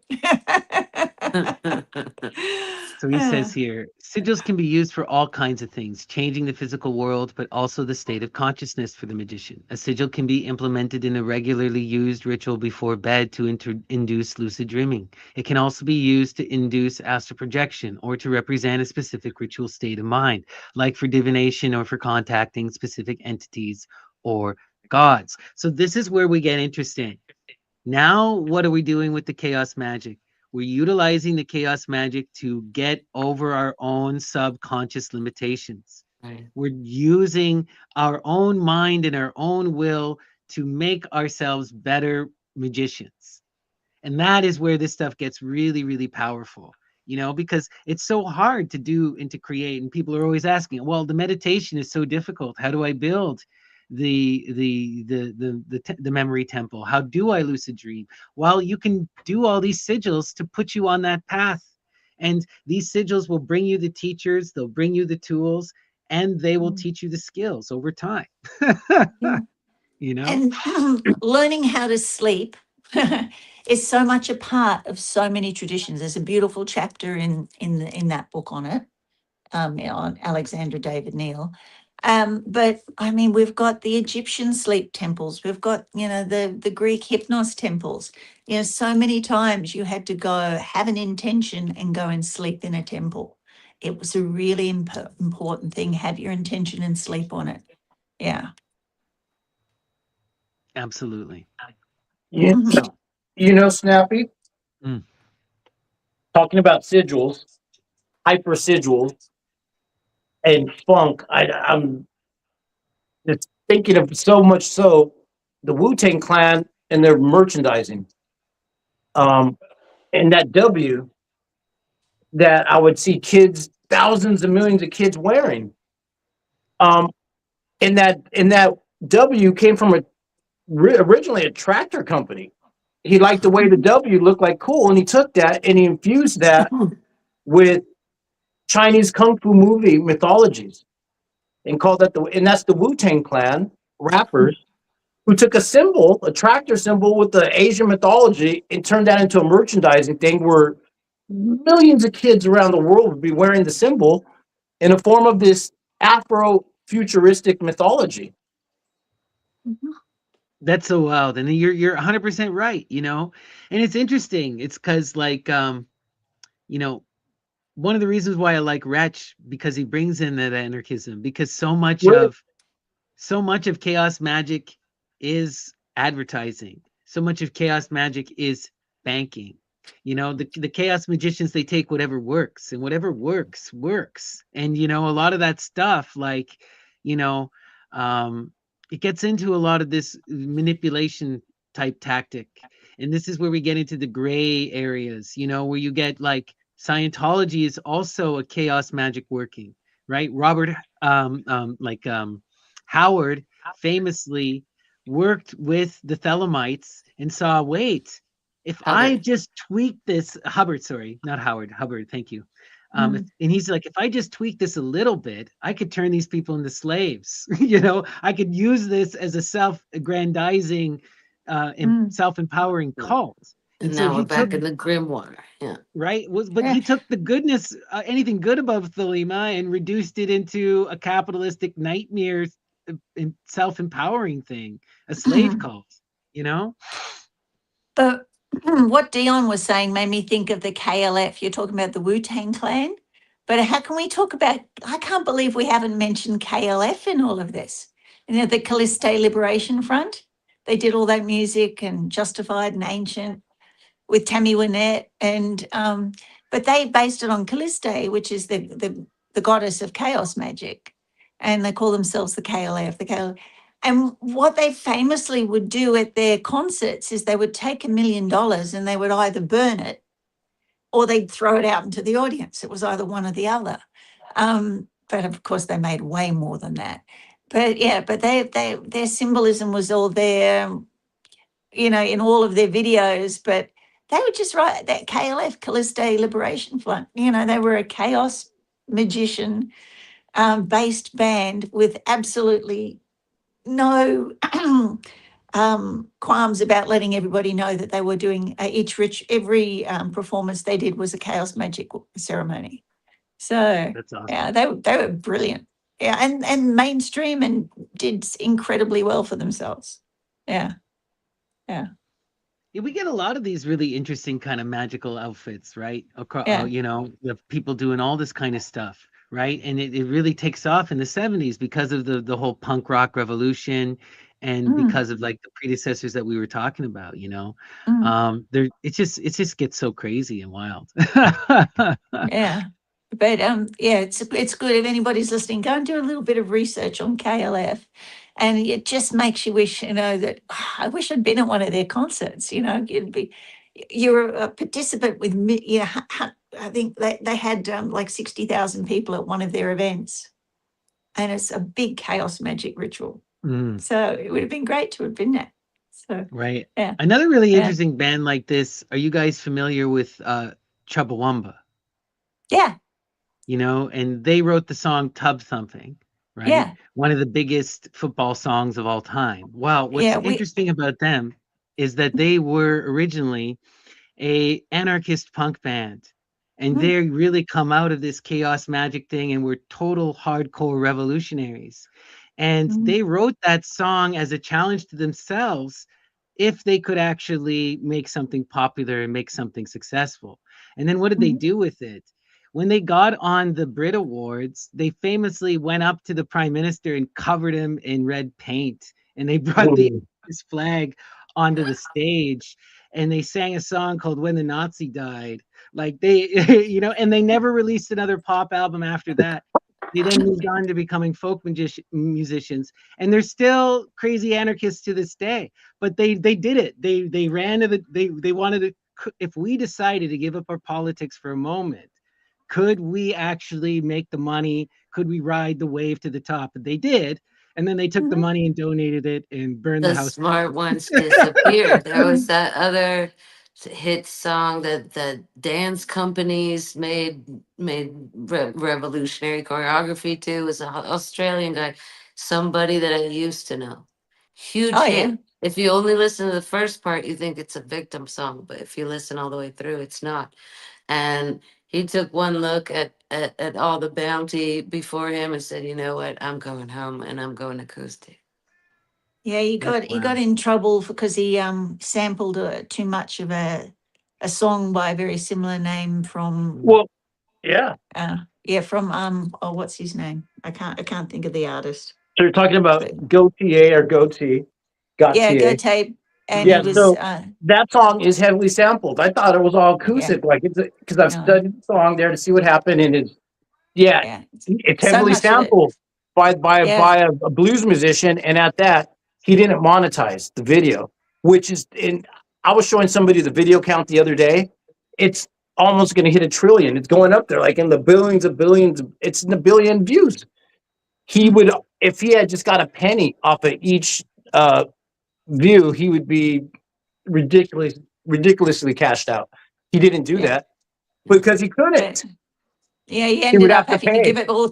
He had to give it back to oh, what's his name? That And used to so be he's the drummer. in He's a drummer of Genesis. an acoustic band, Yeah, and yeah, they do music. And it's a completely different vibe. yeah. It's a whole different vibe. It's like a folk trio. Mm. Yeah, but Peter Gabriel, yeah, to give a lot of it back to Peter Gabriel, who's world music anyway and supports world musicians around the world. But yeah, it was sampled from Kate Bush and Peter Gabriel and a whole lot of other people. And yeah, even the word somebody I used to know was taken from a Peter Gabriel song. So yeah, he ended up having to give it. But that's how music is. Like you Yeah. know, anyone who's a musician, like that's just how music is. Like who knows where you get the inspiration from until you think Yeah. back. Well, you know, Yeah. everything you've ever witnessed is at play when you're a musician, and everything is stolen. You know, everything is building upon something else. There's nothing truly like to be truly original is to remix, is to Yeah. refine. That's all it is. So it's so nonsensical to me. All of these lawsuits. It's like, what are you gonna do? Freaking like patent chord progressions? So you're gonna No, destroy all of punk and what rock? is success? You You know? know, the guy who Yeah. did the choreography that got a whole nother generation interested in modern dance, by the way, to that song, made way more money Right. than Mhm. any of the people sampled or the guy who You know. sampled it off that Yeah. Well, song. It's so funny. Men at Work, you know the Eh, some I from the know. Land Down Under. waiting That tables. flute part, he committed suicide. The flautist I know. did commit suicide I Oh, know. because, and why was that? Was because it was sampled from a folk song, Kid from a kid song. Australian, It's a yeah, from an Australian yeah. kid It's a song. I never knew yeah. that. Yeah, yeah, Growing yeah. up, It's we thought it was Kookaburra cool. sits in the old gum tree. Yeah, it's like one of our. We all Yeah. learn it in school. So Well, yeah, and it they got was, and he sued went like on. 30, 40 years later when somebody acquired the Men Yeah, at Work catalog when they sold it. Well, they yeah, went back and retro sued them and said, well, hey, that flute yeah, part's from that song, and we want all the money from those men. Now that y'all made this good money over the years, and the guy who played that part apologized, got heavy into drugs, and committed suicide. yeah. whoa.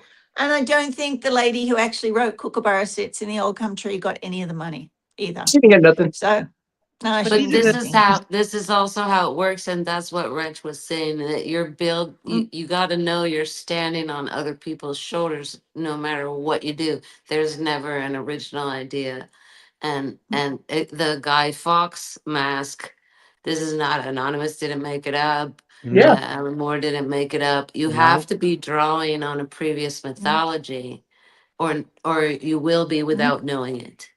Yeah, Yep. Alan Moore based that on Guy Fawkes Night, which is Yeah. one of the most popular fireworks nights in England to this day, about a gentleman who tried to blow up the British Parliament and Yeah. failed. Right. Catholic He secret was Yeah, societies. accused.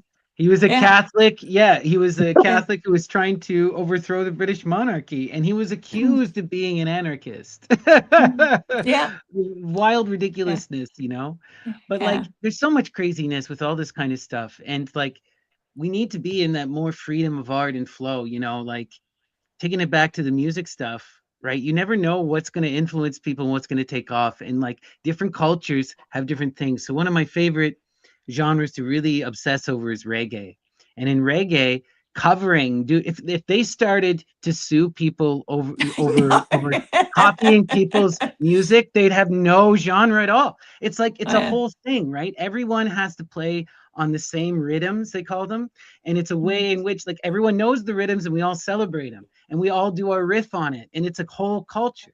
But like the most popular rhythm in the digital era, okay, it comes from the Casio keyboard, and it was made mm, by a Japanese woman, Okuda Hiroko, you know, and that is the most sampled song in human history because of the reggae community. Like every modern DJ's got to do their take on it. And there was some Japanese woman in a music laboratory who knew that this was going to become the next big thing. If she was Did suing she know? everyone, she didn't know. But here's the thing: No, what's she interesting didn't. about her is that she didn't. She intended this to be a rock yeah, sample, yeah, but she was a diehard reggae fan, and she yeah, actually wrote her music dissertation on reggae music.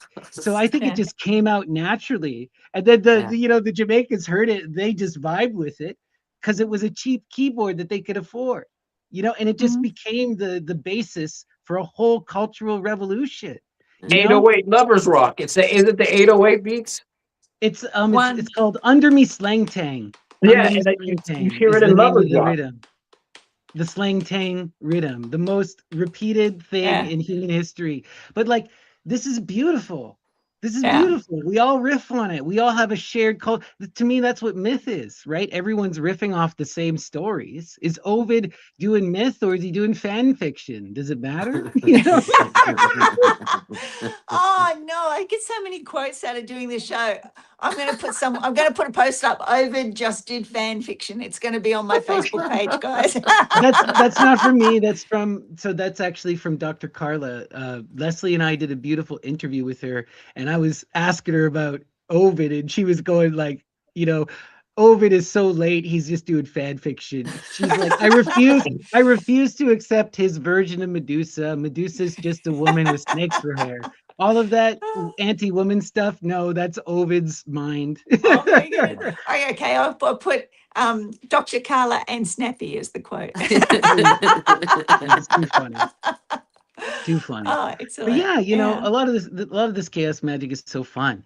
But it's about culture and it's about shared ideas too, right? And about creating something that can reverberate and can really take on new meaning and create ideas. Like, to me, the whole punk thing is, in essence, it's a chaos magic kind of working, because it was all about, right? If you look at a band like the Ramones, who are widely considered like the one that really launched it, their whole thing was, we're going to do bare basic rock and roll, the kind that we want to play as fast and as loud as possible. And we're just going to focus on what we like.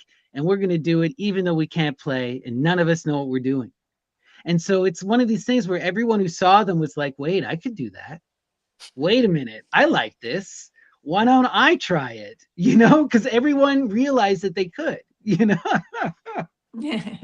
It like democratized rock. It made it accessible, right? Yeah.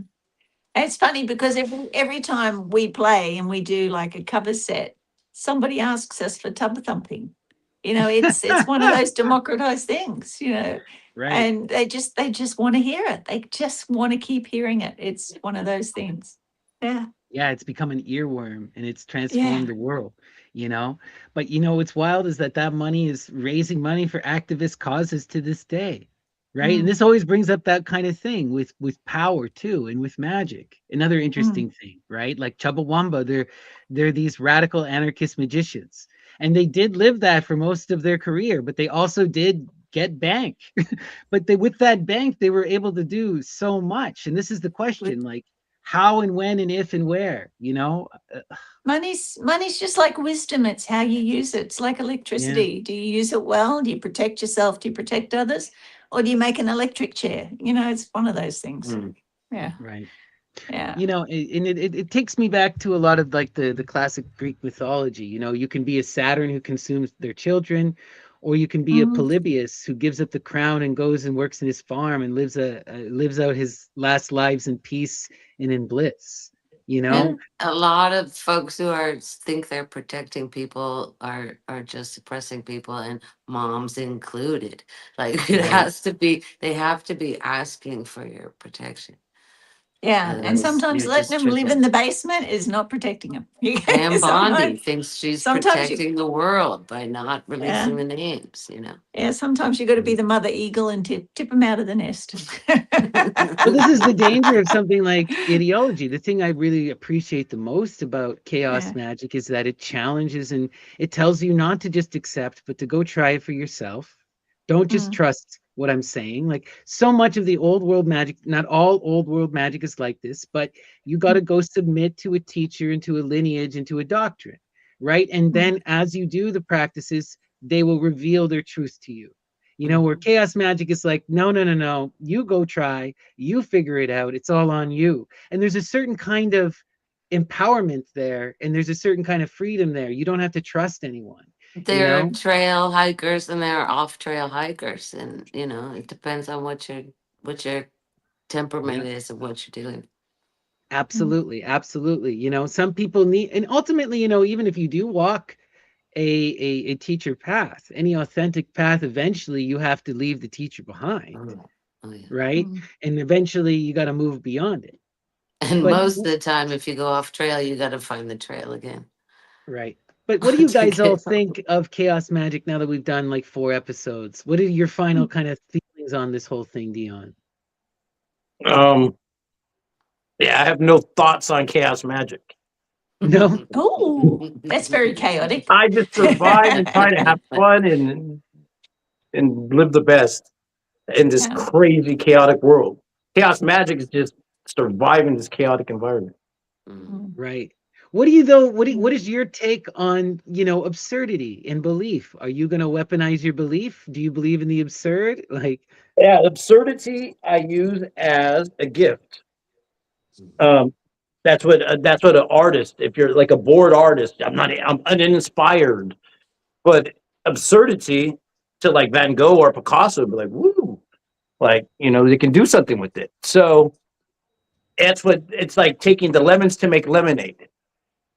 That if we're going to use chaos magic in a functional modern reality, it will help you to navigate the bullshit. yeah, Not so much just to impose your will on the world, but to navigate the co-creators that are psycho, right. our own selves at that.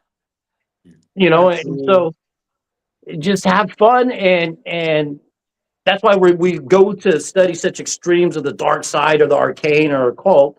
It's because it's our shadow side to demystify it, to use that as a tool, as an artistic tool to navigate this reality we're in.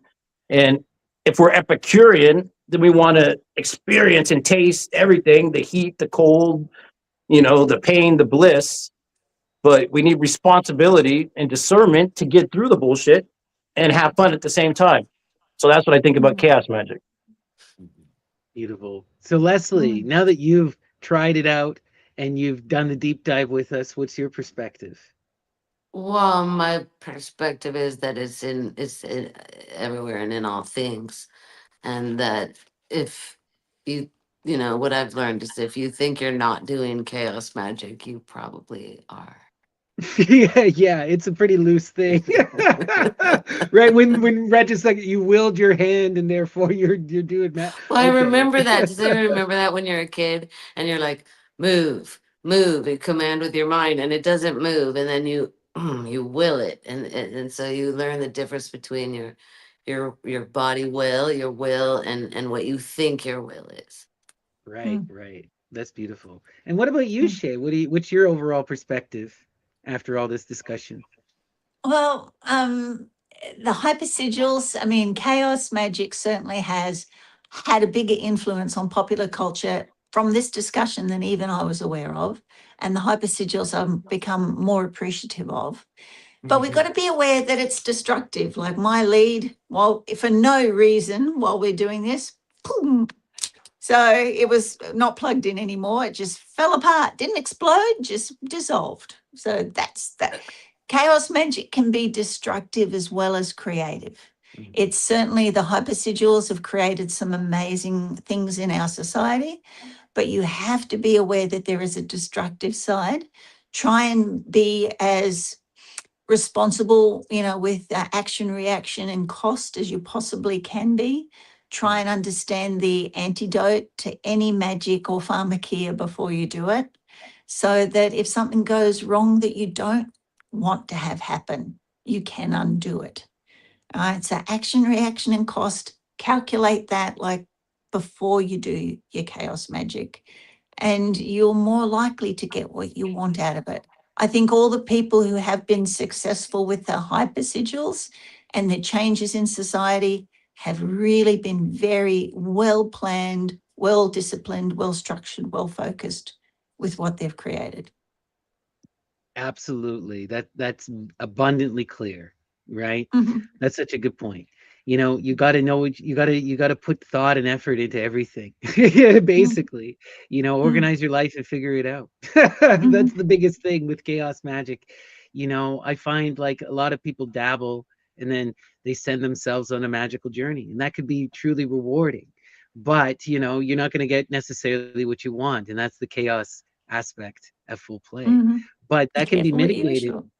It can be mitigated if you're actually really creating something empowered. But the other aspect, you know, with these hyper sigils, you're creating something that has a life unto itself, right? You're creating an art object that's now, you know, it's like it's a princess card in the tarot, right? And it can blossom and it has its own free will. And as such, now it can run amok, right? Potentially. It's, you Mhm. know, that's the thing when you create life. And you know, I always want to remember, it's so important that we remember the, you know, one of the greatest magicians of modern times, Mary Shelley. What does she teach us? If you Mm. don't love your creation, if you don't nurture your creation, you're bound to manifest a monster, you know, Mm. something that suffers from loneliness and isolation and will lash out in the world because it will feel it's a victim, and it will be Mhm. right because you didn't love it. You know, so Mhm. to create is to be a mother. You better be Mhm. prepared. But Absolutely. destruction is a natural part of the creative process. If Right, you think you don't want to destroy anything, I'm scared of you because you got to know what you want to destroy. right. You Mhm. know, there is that devouring mother. People don't like to talk Mhm. about her because she is Yeah. uncomfortable. But all Yeah. that Mhm. exists will be consumed. The earth is that self-consuming cycle, right? Mhm. Yeah. All right, guys. Well, I think this is a good place to end it. Shay, is there anything you'd like to promote before we call it? No, I think we've settled on doing a Jupiter Hermetic working. So if somebody, if any of the group out there are interested in tuning in with us when we want to do it, it will be a closed event only for people who want to put the work into doing it. But we will be doing a Jupiter working from the Greek magical papyri. It will give you an initiation into Jupiter, helps resolve masculine issues that you may have, issues with your father. It's also about abundance and having a good sense of humor. So if they want to jump on board with our working, which we will do next weekend, send me a private message and we will get you started on that. Beautiful, beautiful. And Leslie, do you want to have anything you want to promote other than your spiritual work? Same as it ever was. Give me a ring if you want to talk to your spirits, and or if you want a book, or Right. You can also anything. get her incredible books. She's written, what was the trilogy called? It was called the Ariadne Dreamtime Network of Unassuming Psychic Assassins. So beautiful. Love it. And then, of course, you have Becoming Numa, and we're all waiting with bated breath for Becoming Me Numa too, Part me 2. too. It's coming. So that'll be a lot of fun. And you can contact Leslie at leslie.celine@yahoo.com. And Dion, anything you want to mention before we end it? Like, subscribe, share, and leave us some freaky comments. And, you know, the funk.